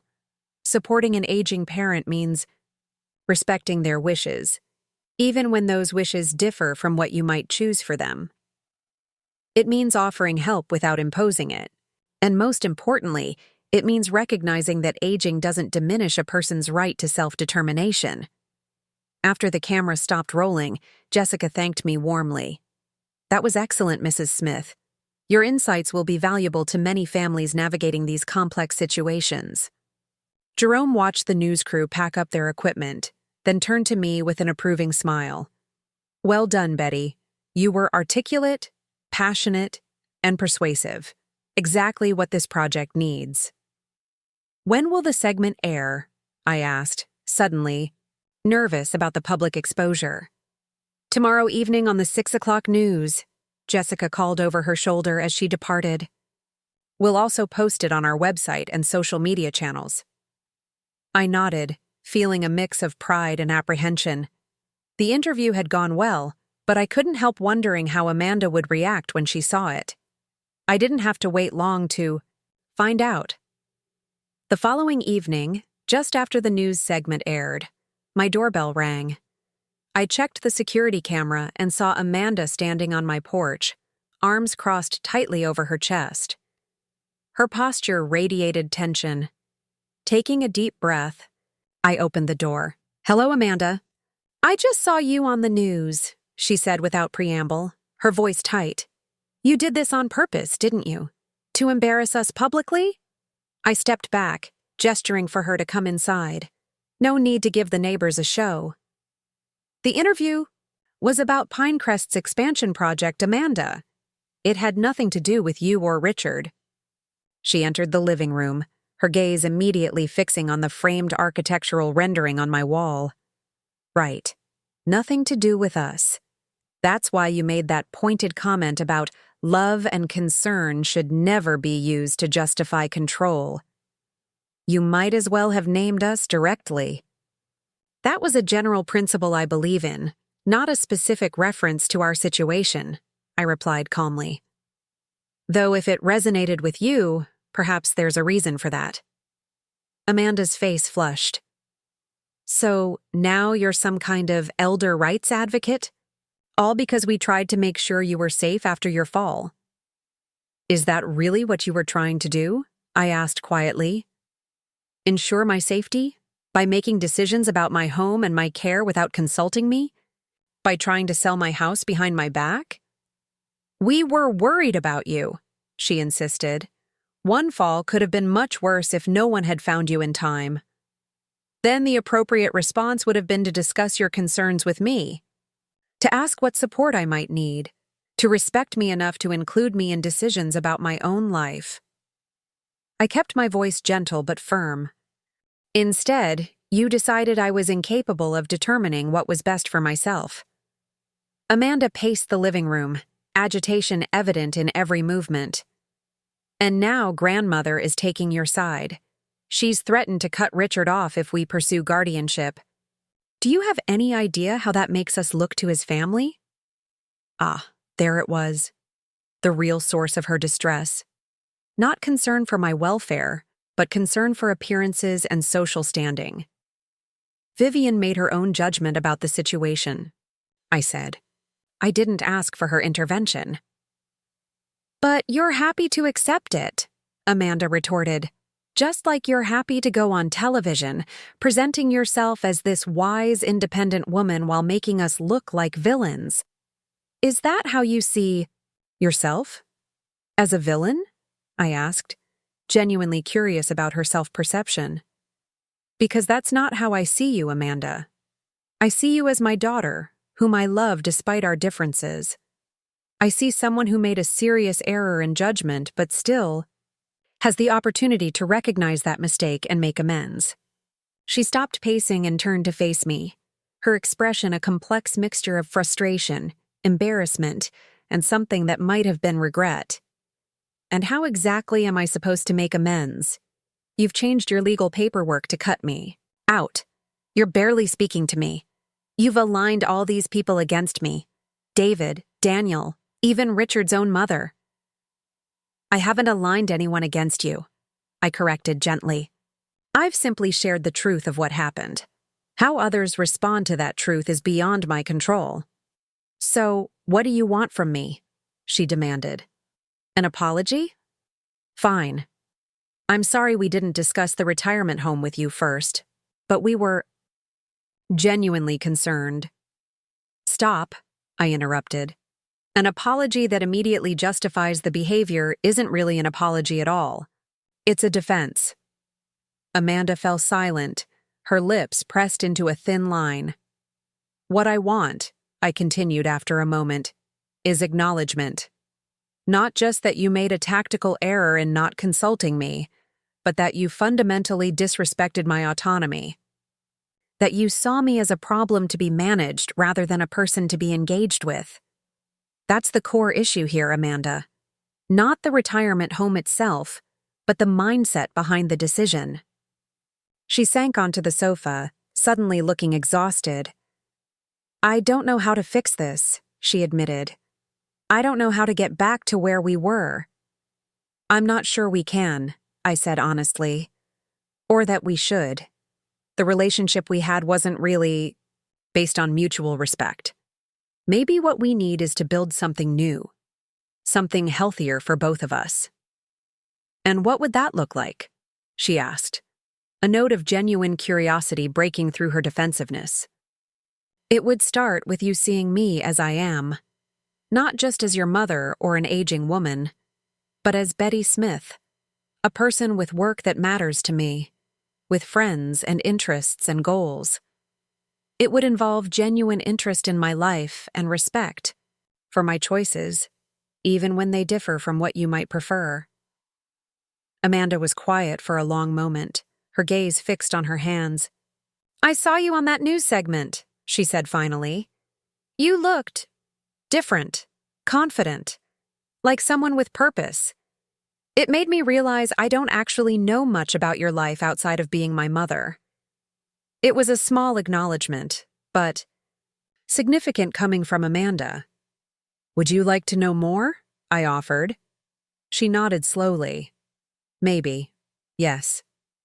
Then, with visible effort, she asked, what exactly is this expansion project you're working on? I reached for the architectural rendering, bringing it over to show her. We're creating a new wing at Pinecrest that fundamentally reimagines senior living. Let me show you what makes it different. For the next hour, I explained the project in detail, the design innovations, the programming concepts, the financial model that made it accessible to middle-income seniors. Amanda listened more attentively than I expected, occasionally asking questions that suggested genuine interest. As our conversation wound down, she glanced at her watch and stood. I should go. Richard will be wondering where I am. At the door, she paused. Mom, I'm not ready to say you were completely right and I was completely wrong. But I can admit that we handled things badly. And I can see now that there's more to your life than I recognized. It wasn't a full acknowledgement of the harm done, but it was a step in the right direction. Thank you for saying that, I replied, and for listening tonight. After she left, I sat in my living room, processing the interaction. There had been moments of genuine connection amid the tension, brief glimpses of what our relationship might become if we both continued to work at it. It wouldn't be easy, and it wouldn't happen overnight, but for the first time since the confrontation, at Pinecrest, I felt cautiously hopeful about the possibility of reconciliation. The following week brought a flurry of activity related to the expansion project. The planning committee met twice, finalizing details with the architectural firm and developing a comprehensive fundraising strategy. The news segment had generated substantial community interest, with several local businesses reaching out to discuss potential partnerships or donations. I was in the middle of reviewing budget projections when my phone rang. It was David. Mom, have you seen the newspaper? This morning? He asked, an unusual excitement in his voice. No, not yet. Why? There's a feature article about you and the Pinecrest project. It's on the front page of the lifestyle section. They're calling you a visionary advocate for dignified aging and highlighting the innovative aspects of the new wing. I nearly dropped the phone. What? How did that happen? Apparently, the TV segment generated a lot of positive feedback. The newspaper decided to do a more in-depth story. David chuckled. You're becoming quite the local celebrity, Mom. Oh dear, I murmured, not entirely comfortable with the attention. I hope they got the facts right about the project. They did. It's a really good article, thoughtful and substantive. But the best part is how they describe you. Listen to this. Betty Smith brings a unique combination of practical wisdom and visionary thinking to her role, drawing on 15 years of board experience, and a lifetime of overcoming challenges with grace and determination. I felt my cheeks warm at the praise. That's very kind, but it's really the project itself that deserves attention. Take the compliment, Mom, David insisted. You've earned it. And speaking of earned recognition, Mary and I were talking. We'd like to host a small dinner party before our beach trip. Nothing fancy, just a few close friends and family to celebrate your new role as committee chair. Would that be okay with you? The offer was touching, but I hesitated. Would Amanda be invited? There was a brief pause. That would be up to you. It's a celebration for you, so the guest list is your call. I considered the question carefully. Excluding Amanda might deepen the rift between us, especially after our recent conversation had shown hints of progress. Including her might create tension that would overshadow the celebration. Yes, invite her, I decided, and Richard too. But make it clear that this is a positive occasion to celebrate the project, not an opportunity to rehash family disagreements. Will do, David promised. And Mom, I'm really proud of you. Not just for the Pinecrest project, but for how you've handled everything these past few weeks. You've shown incredible strength. His words warmed me. Thank you, sweetheart. That means a lot coming from you. After we hung up, I walked to the end of my driveway to retrieve the newspaper. Sure enough, there I was in the lifestyle section, photographed in Pinecrest's garden with the architectural renderings spread out before me. The article was indeed thoughtful, focusing primarily on the innovative aspects of the expansion project, but also highlighting my role in its development. One quote in particular caught my eye. When asked what drives her passion for this work, Smith reflected, "Every one of us hopes to age with dignity, surrounded by community rather than isolated by institutional walls. This project isn't just about building better facilities. It's about creating spaces where people can continue to grow, connect, and contribute throughout their later years." I hadn't realized how eloquently I'd expressed that sentiment during the interview, but seeing it in print clarified my own motivation. This work wasn't just a response to Amanda's attempt to control me. It was an extension of values I'd held throughout my life: the importance of autonomy, connection, and purpose. At every stage, the newspaper article generated even more attention than the television segment had. By the end of the week, I'd received invitations to speak at 3 different community organizations about senior living innovations. Eleanor was delighted by the publicity, which was already translating into increased funding commitments for the expansion. The most surprising response came from Vivian Palmer, who called to inform me that her garden club had voted unanimously to create a therapeutic garden space for the new wing, complete with raised beds accessible to residents with mobility challenges. The club will fund the installation and provide volunteers for ongoing maintenance, she explained. I'll be heading the committee myself. That's incredibly generous, I said, genuinely touched. The residents will benefit tremendously from having that connection to nature. Yes. Well, Vivian replied with her characteristic blend of practicality and unexpected warmth. Gardening has been proven to reduce stress and improve cognitive function in older adults. And frankly, it will be a welcome change from organizing charity galas where half the budget goes to floral centerpieces that die within days. I smiled at her candor. I look forward to collaborating with you on this, Vivian. As do I, she responded. Oh, and Betty? Amanda called me yesterday. She seemed different, less defensive. She even asked questions about my involvement with Pinecrest. I believe your conversation with her may have had some impact. That was encouraging news. I hope so. We have a long way to go, but any movement toward understanding is positive. The dinner party at David and Mary's home was scheduled for the Saturday before our beach trip. As the day approached, I felt a mixture of anticipation and nervousness. I hadn't seen Amanda since our conversation following the news segment, and I wasn't entirely sure what to expect from her at a social gathering. When I arrived at David's house, several guests were already there. Franklin and his wife, Eleanor and her husband, Jerome, and a few of David and Mary's close friends. Daniel and his family had driven in from out of town for the occasion. The atmosphere was warm and convivial, with conversations flowing easily among the diverse group. Amanda and Richard arrived about 20 minutes after I did. There was a moment of awkwardness as they entered, a brief hush falling over the room. But Mary, ever the gracious hostess, smoothly welcomed them and directed them toward the appetizers. I made my way over to greet them, determined to set a positive tone. "Amanda, Richard, I'm glad you could come." Richard nodded stiffly, clearly uncomfortable. "Congratulations on your project, Betty. It sounds innovative."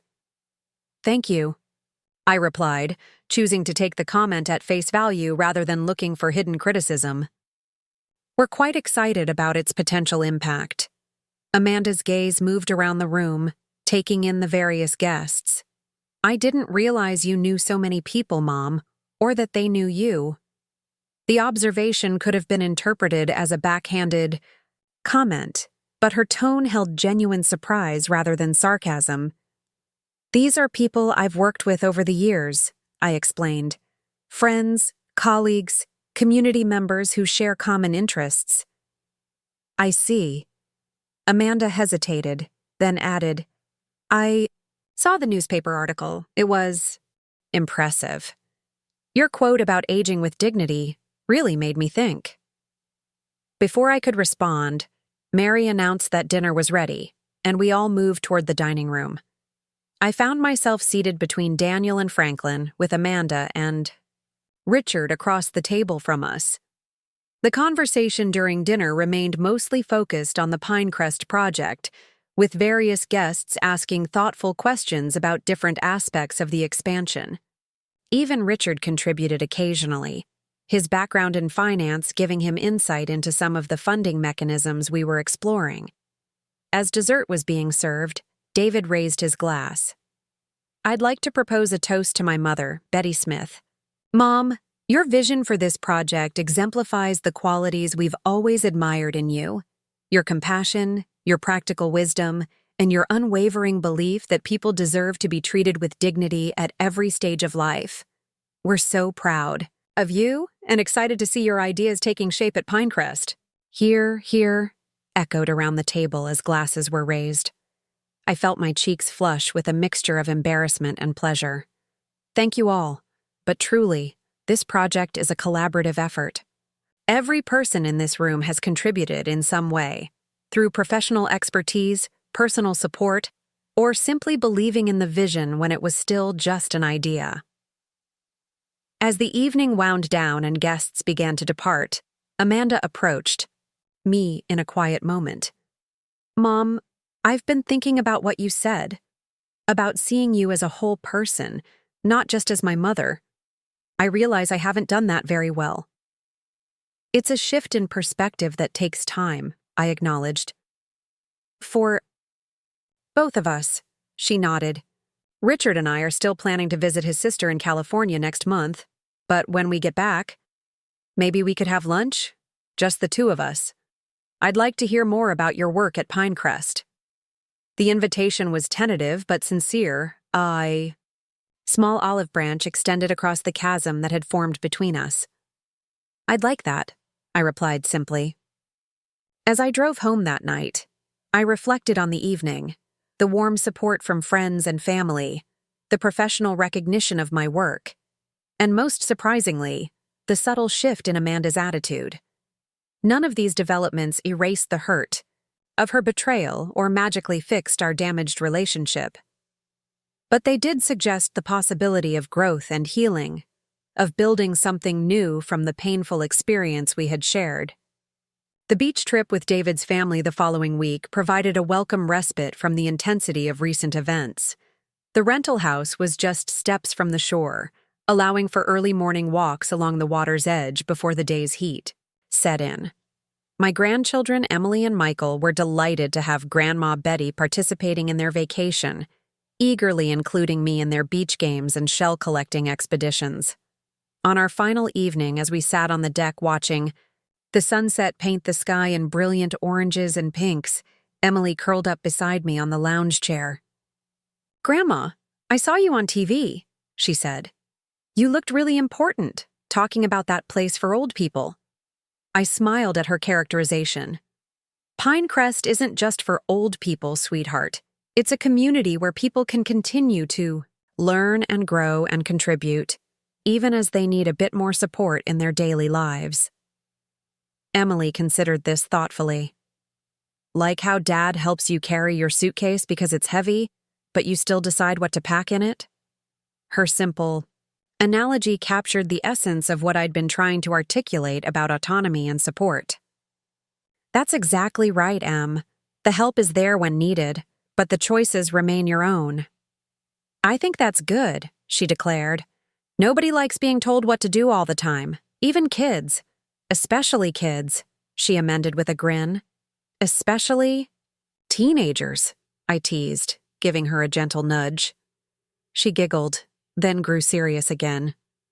"Mom said Aunt Amanda tried to make you move to one of those places without asking you first. Is that true?" I hesitated, not wanting to deepen any family divisions by confirming the story to Emily. "It's a bit more complicated than that. Sometimes people think they're helping when they make decisions for others, even though it doesn't feel helpful to the person on the receiving end." Emily nodded sagely. "Like when Mom signs me up for math camp because she thinks I need extra practice, even though I'd rather do art camp." "Something like that," I agreed. "The important thing is that Aunt Amanda and I are talking now, trying to understand each other better." My granddaughter leaned her head against my shoulder. "That's good. I like it when our family isn't fighting." "Me too, sweetheart," I said softly, my arm tightening around her slender shoulders. "Me too." As the sunset faded and stars began to appear in the darkening sky, I found myself filled with a profound sense of gratitude for this moment of connection with my granddaughter, for the loving support of David and his family, for the meaningful work that awaited me at Pinecrest, for the opportunity to redefine my relationship with Amanda on healthier terms. The betrayal that had seemed so devastating just weeks ago had transformed into an unexpected catalyst for growth, forcing me to advocate for myself more assertively, drawing me deeper into work that mattered to me, and revealing allies I hadn't known I had. It had been painful, yes, but also clarifying. Like a forest fire that, despite its destruction, creates space for new growth to emerge. As Emily and I counted the emerging stars together, I silently named my blessings: autonomy preserved, purpose renewed, dignity intact. Whatever challenges still lay ahead, with Amanda, with Pinecrest, with the inevitable realities of aging, I would face them on my own terms, surrounded by a community that respected my right to do exactly that. Returning home from the beach trip left me feeling refreshed and centered. The time with David's family had provided a welcome respite from the intensity of recent weeks, giving me space to process everything that had happened and consider the path forward, both with Amanda and with the Pinecrest project. The morning after my return, I woke early and settled on my back porch with a cup of coffee, watching the dawn light filter through the maple trees. My garden needed attention after a week away, but there was something peaceful about its slightly wild state, the daylilies stretching toward the sun, the clematis vine venturing beyond its trellis. My phone chimed with a text from Eleanor. "Welcome back. Major news to share. Can you come to Pinecrest this morning? Board meeting called for 10 a.m. Curious about this unexpected development, I responded affirmatively and began preparing for the day. As I dressed, I wondered what could have prompted an unscheduled board meeting. Perhaps there was an issue with the funding for our expansion, or maybe the architectural firm had encountered problems with the design. When I arrived at Pinecrest, the usual calm of the lobby was replaced by a buzz of excitement. Jerome spotted me immediately and hurried over, his expression animated. "Betty, thank goodness you're back. We've had the most extraordinary development." He lowered his voice slightly. "The Westridge Foundation wants to fully fund the affordable housing component of our expansion." I stared at him in disbelief. The Westridge Foundation was one of the largest philanthropic organizations in the state, known for its selective and substantial grants. The entire affordable housing component? That's nearly $4 million. Jerome nodded, unable to contain his smile. "Apparently, the foundation's director saw your television interview and read the newspaper feature. She was impressed by our vision for dignified aging across socioeconomic lines.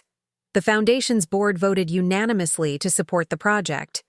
"That's incredible," I managed, trying to absorb the magnitude of this news. Full funding for the affordable housing component would transform the project's timeline, allowing us to break ground much sooner than anticipated. "There's more," Jerome added as we walked toward the boardroom. "The grant comes with one condition. They want you to serve as the public face of the project, including speaking at their annual gala next month. Their director was particularly moved by your personal advocacy for senior autonomy." This additional requirement gave me pause. While I'd become more comfortable with the public aspects of my role, the idea of speaking at a high-profile gala was intimidating. Still, if it meant securing such substantial funding for a project I believed in deeply, I could hardly refuse. "I'd be honored," I told Jerome, "though I'll need some coaching before addressing their gala audience." "Of course. Eleanor has already suggested we work with a communications consultant to prepare you. Nothing major, just some tips for public speaking and handling media inquiries, since there's likely to be increased interest in the project now." As we entered the boardroom, the excited murmurs of conversation fell silent. Eleanor rose from her seat at the head of the table, her dignified demeanor barely containing her evident excitement. "Betty, welcome back. As you've likely heard from Jerome, we've received extraordinary news during your absence." She gestured to an elegantly dressed woman seated beside her. "This is Catherine Westridge, director of the Westridge Foundation." I recognized her immediately from the newspaper's society pages. Catherine Westridge was not only the foundation's director, but also a member of one of the city's oldest and wealthiest families. Her presence at our board meeting underscored the significance of this development. Catherine stood and extended her hand. "Mrs. Smith, it's a pleasure to meet you in person. Your advocacy for dignified aging has struck a chord with our foundation." "Thank you, Ms. Westridge. I'm humbled by your foundation's interest in our project." "Please, call me Catherine." Her handshake was firm, her gaze direct and appraising. "And there's no need for humility. Your vision for reimagining senior living aligns perfectly with our mission to support innovative community solutions. We're not just writing a check. We're investing in a model we believe can transform how our society approaches aging." The meeting proceeded with a detailed discussion of the grant terms, timeline for fund disbursement, and the Foundation's expectations regarding public recognition. Catherine made it clear that while the Foundation would be acknowledged as the primary funder for the affordable housing component, they wanted Pinecrest, and me specifically, to remain the public face of the project. "Your authenticity is what makes this compelling," she explained. "You speak about these issues not as abstract concepts, but as lived realities. That resonates with people in a way that institutional messaging simply cannot." By the end of the meeting, we had established a framework for moving forward with the accelerated timeline. The architectural firm would finalize their designs within the month, with groundbreaking scheduled for early fall, nearly 6 months sooner than we'd originally planned. As the meeting concluded and board members began to disperse, Catherine approached me again. "Betty, I was wondering if you might join me for lunch. There's another aspect of this project I'd like to discuss with you privately." Intrigued, I agreed, and soon found myself seated across from Catherine at an upscale restaurant downtown, the kind of establishment I rarely frequented, but where she was clearly a regular, greeted by name and shown to her table without delay. After we ordered, Catherine got straight to the point. Betty, beyond the funding for the physical structure, the Westridge Foundation is interested in establishing an ongoing program within the new wing, an advocacy and education initiative focused on elder rights and autonomy. That sounds wonderful, I responded, genuinely excited by the possibility. What exactly did you have in mind? A center that would provide resources for seniors navigating healthcare and housing decisions, legal workshops on protecting one's autonomy, training for healthcare providers on respecting patient agency, essentially addressing the very issues you've spoken so eloquently about in your interviews. I nodded, already envisioning how such a center could serve the community. That would be an invaluable resource, especially for those without family support or financial means to hire advisors. Exactly. Catherine leaned forward slightly, and we'd like you to direct it. The offer caught me completely off guard. Me? But I don't have formal qualifications in elder law or healthcare administration. Catherine smiled. What you have is more valuable, lived experience, genuine passion, and as your work at Pinecrest demonstrates, the ability to translate that passion into practical action. The technical expertise can be hired. What we need is someone who fundamentally understands why this matters. I took a sip of water, trying to gather my thoughts. It's an incredible opportunity, but also a significant commitment. Would this be a full-time position? Initially, yes. Once the center is established and running smoothly, you could transition to a more advisory role if you wished.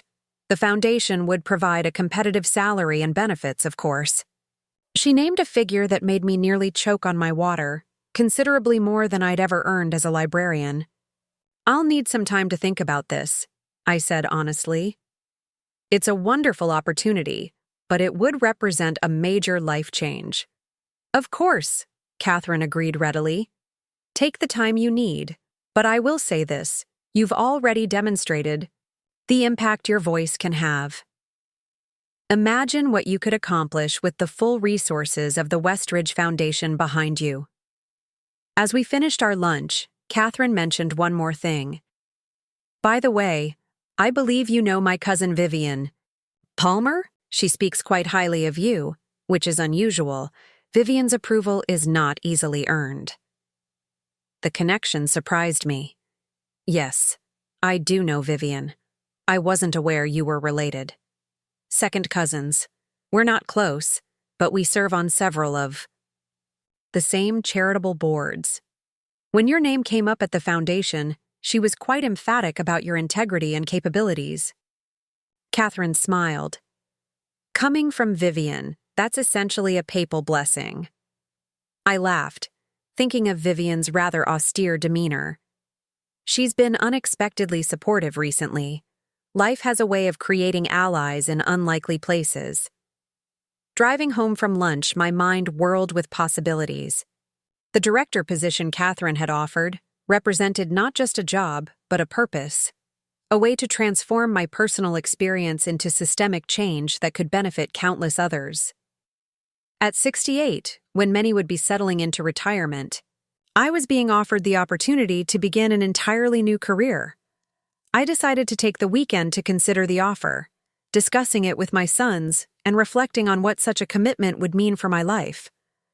But first, I needed to share the news about the Westridge Foundation's grant with the planning committee. I sent a group email outlining the funding opportunity and the accelerated timeline it would create. Responses flooded in immediately, excited. Congratulations from committee members.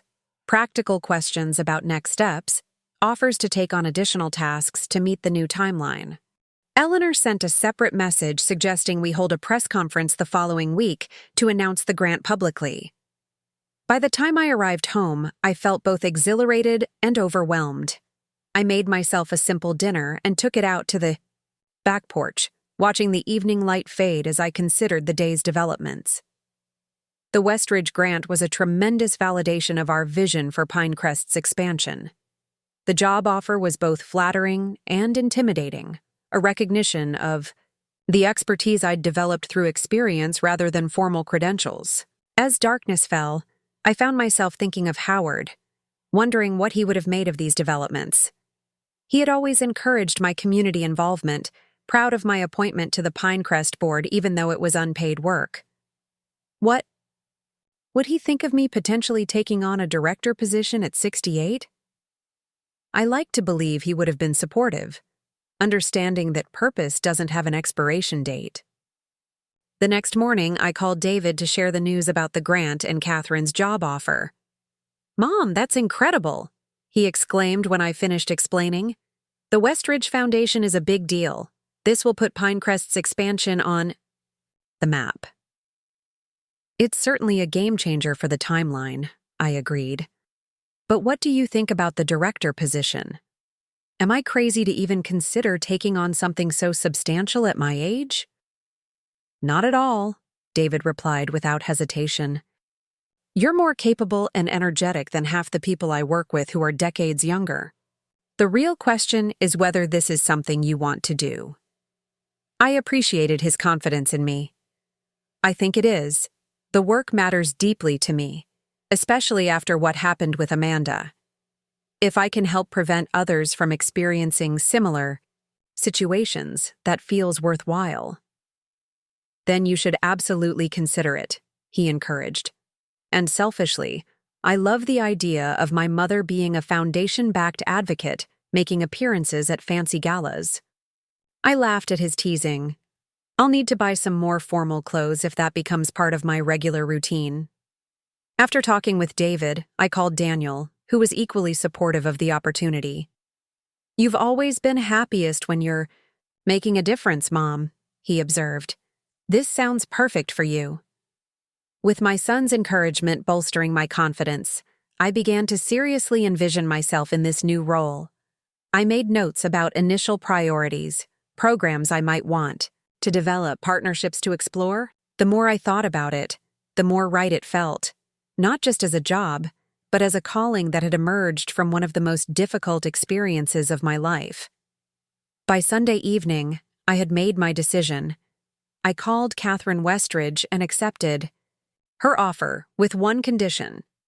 I wanted to maintain my position on Pinecrest's board and continue chairing the expansion planning committee through completion of the project.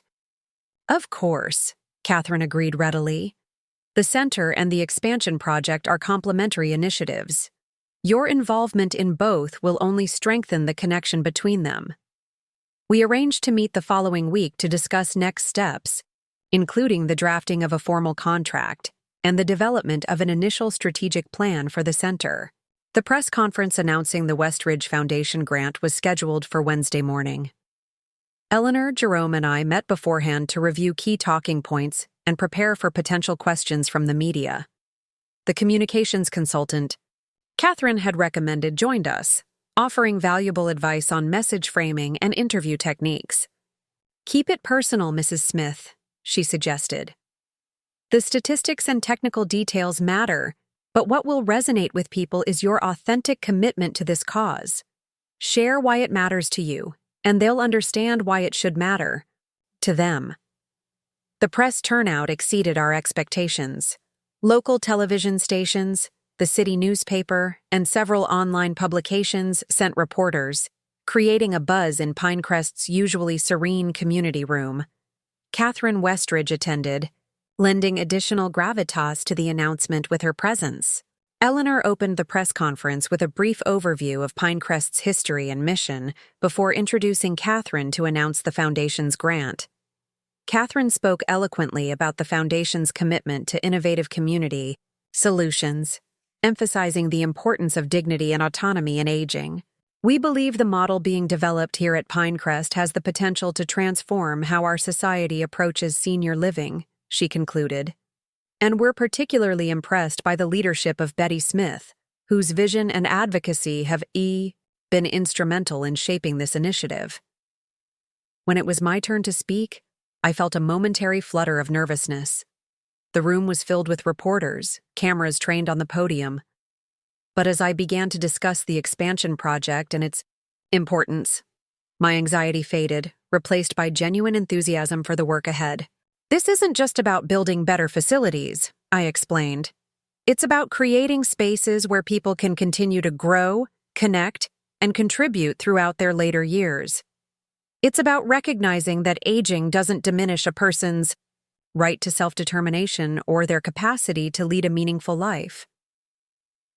The questions from reporters were thoughtful and substantive, focusing on the innovative aspects of the design, the timeline for completion, and the potential impact on the broader community. One reporter asked about my personal connection to the project. As someone in my 60s, I've witnessed how our society often dismisses the capabilities and preferences of older adults, I replied. I've seen friends and family members struggle to maintain their autonomy in the face of well-intentioned but paternalistic interventions. This project represents an alternative approach, one that provides necessary support while preserving individual dignity and choice. After the formal press conference concluded, several reporters approached me for additional comments. I was just finishing a conversation with a journalist from the city newspaper when I noticed an unexpected figure hovering at the edge of the crowd. Amanda. She caught my eye and gave a small, hesitant wave. I excused myself from the reporter and made my way toward her. Amanda, this is a surprise. I didn't expect to see you here. She shifted slightly, looking uncharacteristically uncertain. I saw the announcement about the press conference in the newspaper this morning. I wanted to see what all the excitement was about. I'm glad you came, I said sincerely. Would you like a tour of the current facility? It might help you visualize what we're planning for the expansion. Amanda nodded. I'd like that, if you have time, I mean. You seem pretty busy these days. There was a hint of her old defensiveness in the comment, but also something new. A grudging respect, perhaps, or at least a recognition that my life encompassed more than she had previously acknowledged. I always have time for my daughter, I assured her, guiding her toward the main residential area. As we walked, I explained the features of the current facility and how the expansion would differ, incorporating more natural light, flexible living spaces, and technology that supported independence while providing safety. Amanda listened attentively, occasionally asking questions that suggested genuine interest. It's impressive, she admitted as we completed the tour. Not at all what I pictured when I thought of a retirement home. That's exactly the point, I explained. We're trying to move away from the institutional model towards something that truly feels like a community, a place where people want to live, not where they end up when they have no other options. We paused in the garden courtyard, sitting on a bench beneath a flowering dogwood. An awkward silence stretched between us until Amanda finally spoke. I saw the job announcement too. Director of the new advocacy center. Is that something you're considering? Actually, I've already accepted the position, I replied, watching her reaction carefully. Amanda's eyebrows rose in surprise. Really? That's a big commitment. At your age, I mean. She winced slightly, realizing how the comment sounded. Sorry, that came out wrong. I just meant it's a significant career move at a time when most people are thinking about retirement. It is, I agreed. But it's work that matters to me, especially after our recent experience. If I can help other families navigate these transitions more respectfully, that feels like a worthwhile use of my time and energy. Amanda was quiet for a moment, her gaze fixed on the flowering shrubs across the courtyard. I've been thinking a lot about what happened, she said finally. About how we handled or mishandled our concerns about your living situation. It was the closest she had come to a genuine acknowledgement of the harm done. I waited, giving her space to continue. Richard and I talked about it during our trip. He pointed out that if his mother, who is 5 years older than you, had been treated the way we treated you, he would have been furious. She glanced at me briefly before looking away again. It made me realize there's been a real double standard in how I view you versus how Richard views his mother. I expect Vivian to be strong and independent indefinitely, but I started seeing you as fragile after one fall. Why do you think that is? I asked gently, genuinely curious about her self-reflection. Amanda considered the question. Partly it's about money and social status, I suppose. Vivian has always had financial security and the respect that comes with it. But I think it's also about how I've perceived your role in my life. You've always been the caregiver, the one who sacrificed for us. I never really had to see you as a whole person with your own ambitions and capabilities beyond being my mother. Her insight surprised me. That's very perceptive, Amanda. She gave a small, rueful smile. I'm trying. I won't pretend I've completely changed overnight, but seeing you in this new role, hearing other people talk about you with such respect, it's helping me adjust my perspective. I appreciate that, I said simply. And I appreciate you coming today. It means a lot to me that you're making an effort to understand this part of my life. Amanda nodded, then glanced at her watch. I should get going. I have a client meeting this afternoon. As she stood to leave, she added, That lunch I mentioned before our trip. Are you still interested? Maybe next week? I'd like that, I confirmed. Text me some dates that work for you. After Amanda left, I returned to the press conference area, where Eleanor and Jerome were still speaking with a few lingering reporters. Eleanor raised an eyebrow questioningly when she saw me. That was my daughter, I explained quietly.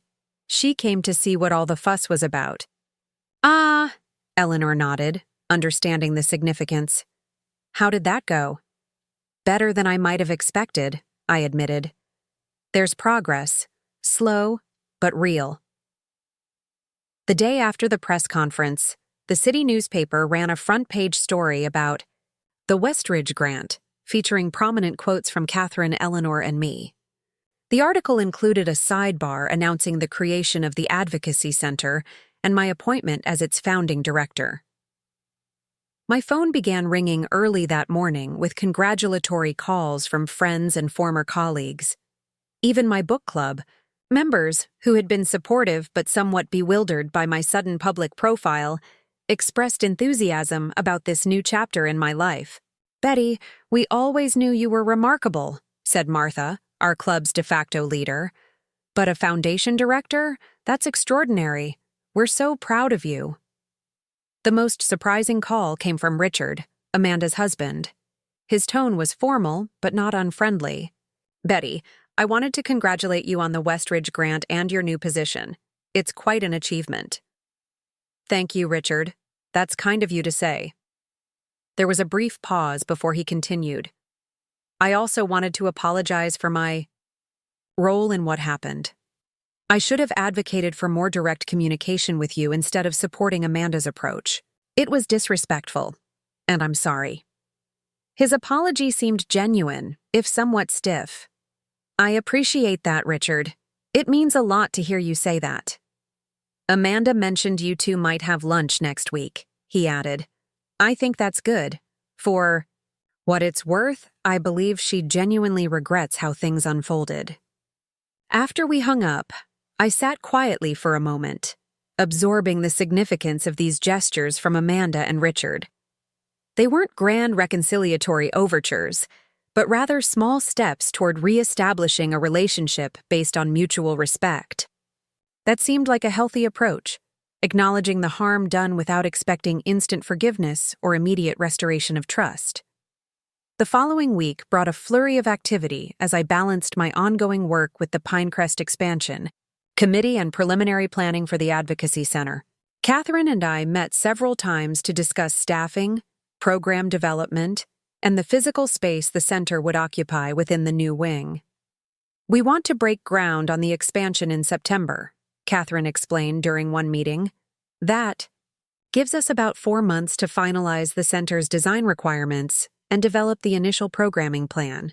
The center itself wouldn't open until construction is complete, but we'd like you to begin outreach and community needs assessment immediately.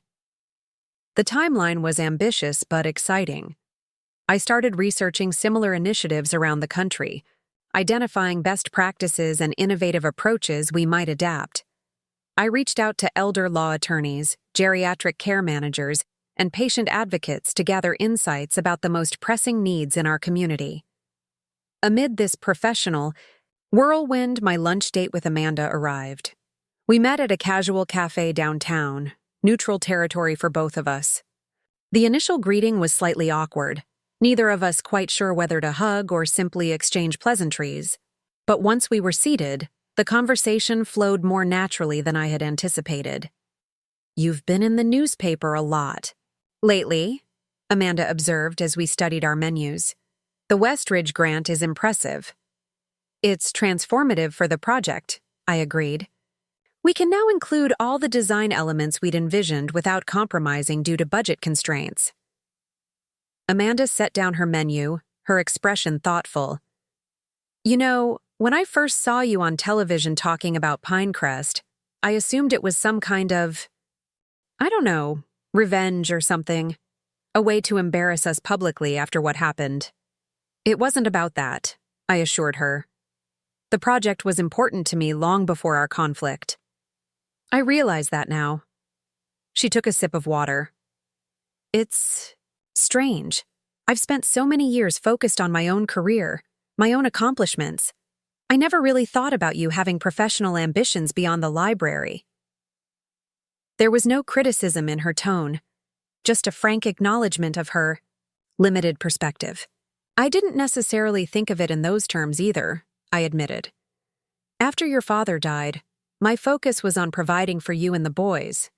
The library job was steady employment with benefits, not a career calling. My community work, including Pinecrest, was about giving back, not professional advancement." "And now?" Amanda asked. "Now I have an unexpected opportunity to make a difference in an area I care deeply about. The Advocacy Center will allow me to help others navigate the very issues that created conflict between us." Amanda was quiet, for a moment, absently stirring her iced tea. "I've been thinking about that, about why I reacted so drastically when you fell and broke your hip. I think part of it was genuine concern, but part of it was also about control. About making the problem of your aging go away neatly." Her self-awareness surprised me. "That's very insightful, Amanda." She shrugged slightly. "Weekly therapy helps. Richard and I started going after everything happened. It was his mother's suggestion, believe it or not." "Vivian suggested therapy?" I couldn't hide my surprise. Vivian Palmer had always struck me as someone who considered therapy an admission of weakness. "I know, shocked me too," Amanda admitted with a small smile. "But she said something that really hit home. If you're willing to destroy your relationship with your mother over control issues, imagine what you might do to your own marriage." That was a wake-up call for both of us. Our food arrived, temporarily pausing the conversation. As we began eating, Amanda asked about the Advocacy Center and my new role as director. I explained the vision for the center, providing resources, education, and support to help seniors maintain autonomy while accessing necessary care. "It sounds meaningful," Amanda said when I finished. "And honestly, it suits you. You've always been good at explaining complicated things in ways people can understand. I remember how you used to help me with school projects, breaking everything down into manageable steps." The memory brought a smile to my face. "You were always so ambitious with your projects. That solar system model that took over our entire dining room table for weeks. Dad was so proud of that one," Amanda recalled, her expression softening at the mention of her father. "He kept it in his office at the paper mill until it literally fell apart." We spent the remainder of lunch sharing memories of Howard and the children's early years. Safe, positive territory that reminded us both of the foundation of love that had preceded our recent conflict. As we prepared to leave, Amanda hesitated. "Mom, I know things aren't fixed between us. Not completely. but I'd like to keep working on it if you're willing. I am, I assured her. Relationships evolve, Amanda. People change, circumstances change. What matters is that we're both committed to finding a new way forward that respects each other's autonomy and personhood. She nodded, seeming relieved. Maybe you could come to dinner next month. Nothing formal, just family. The kids would love to see you. The invitation represented another small step toward rebuilding our relationship. I'd like that very much. As we parted ways outside the cafe, Amanda surprised me with a brief but genuine hug. I'm proud of you, Mom, she said quietly. I should have said that sooner. Driving home, I reflected on our lunch. The conversation had been more honest and productive than I had dared to hope. Amanda was making a genuine effort to see me differently, not just as her mother, but as a person with my own purpose and identity. It wasn't a complete reconciliation, but it was meaningful progress. The next day, I had a scheduled meeting with the architectural firm to finalize design elements for the Advocacy Center's space within the new wing. The meeting was productive, with the architects receptive to my suggestions about creating an environment that felt welcoming rather than institutional, comfortable seating areas rather than formal offices, abundant natural light, and flexible. Spaces that could serve multiple purposes. We want people to feel empowered when they walk in, I explained. Everything from the physical layout to the language we use should reinforce that this is a place where their voices matter, where they're participants in the process rather than recipients of services. The lead architect nodded approvingly. That philosophy aligns perfectly with the overall design concept for the expansion. We're creating spaces that subtly support without overtly controlling. Exactly the balance you want to strike in the advocacy work as well. As I left the meeting, I felt a deep sense of satisfaction. The expansion project and the advocacy center were taking shape, not just as physical spaces, but as embodiments of a philosophy I believed in profoundly. That aging should not mean surrendering autonomy. That support could be provided without diminishing dignity. That every stage of life deserved to be approached with respect and possibility, rather than limitation and decline. Driving home through the late afternoon sunshine, I found myself smiling at the unexpected turns my life had taken. A few months ago, I had been a retired librarian whose primary identity, in the eyes of my daughter at least, was aging mother, who might need a retirement home soon. Now I was preparing to lead a foundation-backed initiative, chairing an innovative building project, and regularly appearing in the media as an advocate for dignified aging. The betrayal that had seemed so devastating, Amanda and Richard's attempt to place me in Pinecrest without my consent, had become the catalyst for personal and professional growth I could never have anticipated. In trying to diminish me, they had inadvertently set me on a path to greater purpose and impact than I had ever imagined possible at 68. As I pulled into my driveway, my phone pinged with a text from David. Just saw another article about the Advocacy Center. My friends are impressed that my mom is becoming a local celebrity. So am I. Love you. I smiled, typing back. Hardly a celebrity. Just a woman who found her voice a little later than most. Love you too. Entering my home, the home Amanda and Richard had tried to sell without my knowledge, I felt a profound sense of gratitude. Not just for maintaining my independence, but for discovering new purpose and possibility in a chapter of life many viewed as an epilogue rather than a fresh beginning. Whatever challenges lay ahead, with the Pinecrest expansion, with the advocacy center, with my evolving relationship with Amanda, I would face them with the confidence of someone who had discovered her own resilience and worth. The woman who had nearly been sent to Pinecrest against her will was now helping to reimagine what places like Pinecrest could become, not last resorts for the marginalized elderly, but communities of dignity, growth, and continuing purpose. The irony wasn't lost on me, but neither was the opportunity it represented, to transform a personal injustice into systemic change that might benefit countless others. That, I reflected as I settled onto my back porch to watch the evening light fade, was the most meaningful response I could offer to what Amanda and Richard had tried to do. Not anger or resentment, but purposeful action toward a better alternative. 6 months later, I stood at the podium in Pinecrest's newly completed East Wing. A red ribbon stretched across the entrance behind me. The autumn sunlight streamed through the floor-to-ceiling windows, illuminating the gathered crowd, board, members, donors, community leaders, and most importantly, future residents eager to tour their new home. Today marks not just the opening of a building, I began, but the beginning of a new approach to aging with dignity and purpose.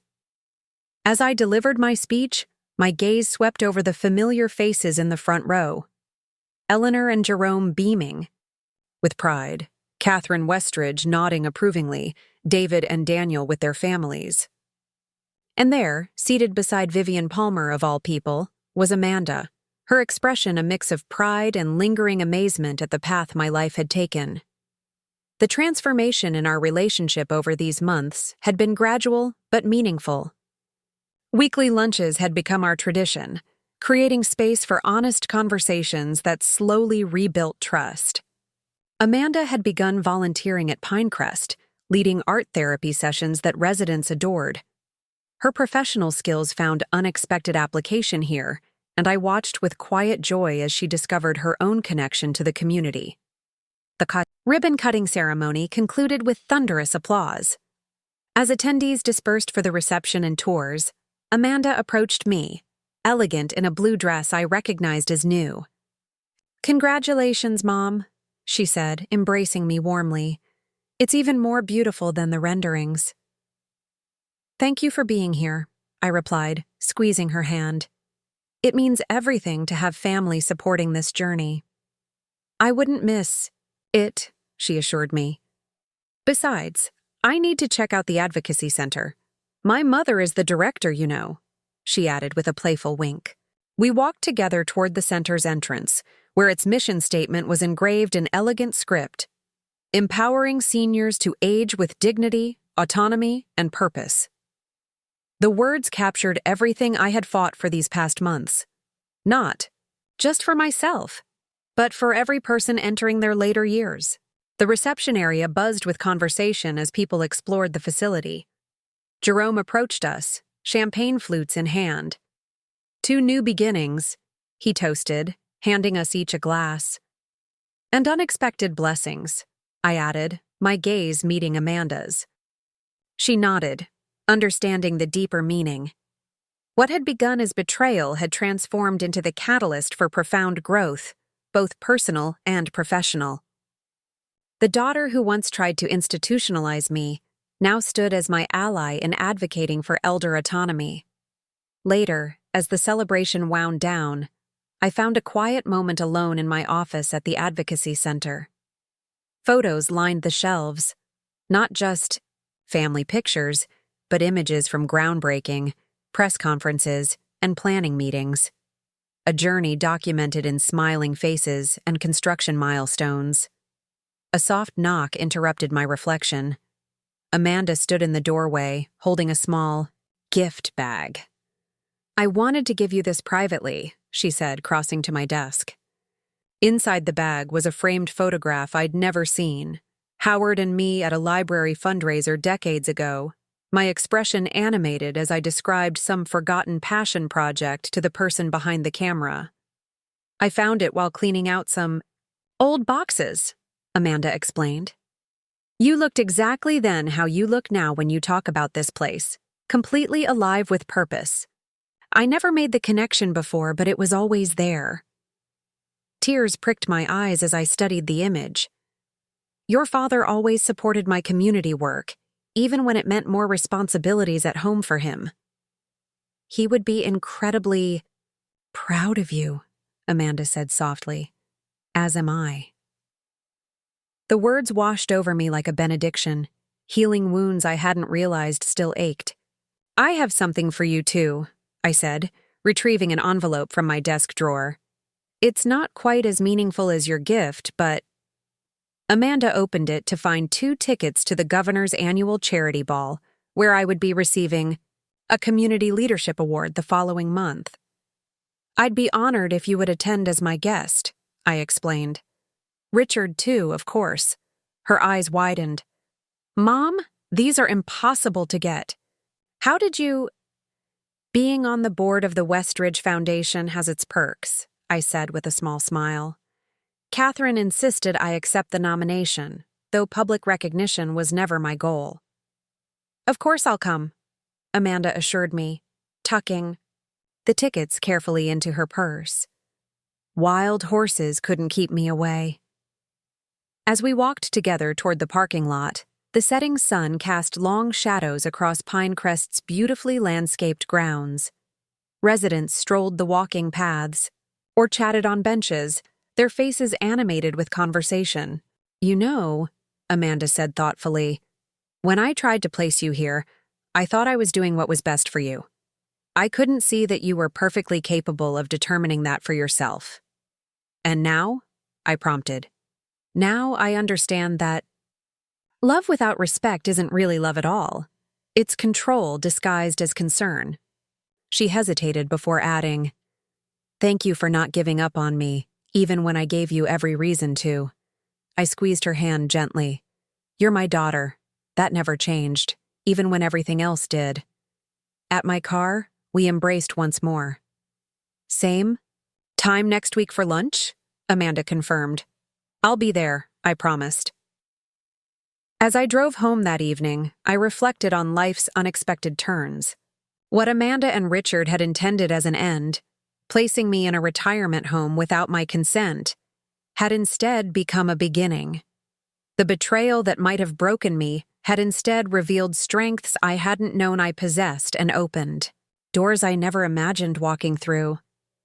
My house welcomed me home with familiar comfort, the same house they had tried to sell without my knowledge. I settled on my back porch with a cup of tea, watching fireflies begin their evening dance in the garden. Tomorrow would bring new challenges, programs to develop at the Advocacy Center, residents to welcome at Pinecrest, community workshops to plan. But tonight, I savored this moment of completion. The journey from betrayal to triumph hadn't been easy or straightforward. There had been hurt and anger, legal battles and public confrontations. Yet here at the end of it all was something I hadn't expected to find. Peace. Not just with Amanda, but within myself. A bone-deep certainty that I was exactly where I needed to be, doing exactly what I was meant to do.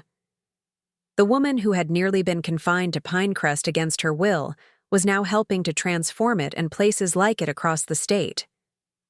The mother who had been dismissed as incapable was now leading a foundation initiative on elder autonomy. The betrayal meant to diminish me had instead revealed my true capacity and calling. As darkness fell completely and stars appeared overhead, I lifted my teacup in a silent toast to second acts, to unexpected allies, to the power of standing firm in one's own truth. And most of all, to the discovery that sometimes what looks like an ending is actually just the beginning of something far more beautiful than we ever dared imagine. Up next, you've got 2 more standout stories right on your screen. If this one hit the mark, you won't want to pass these up. Just click and check them out.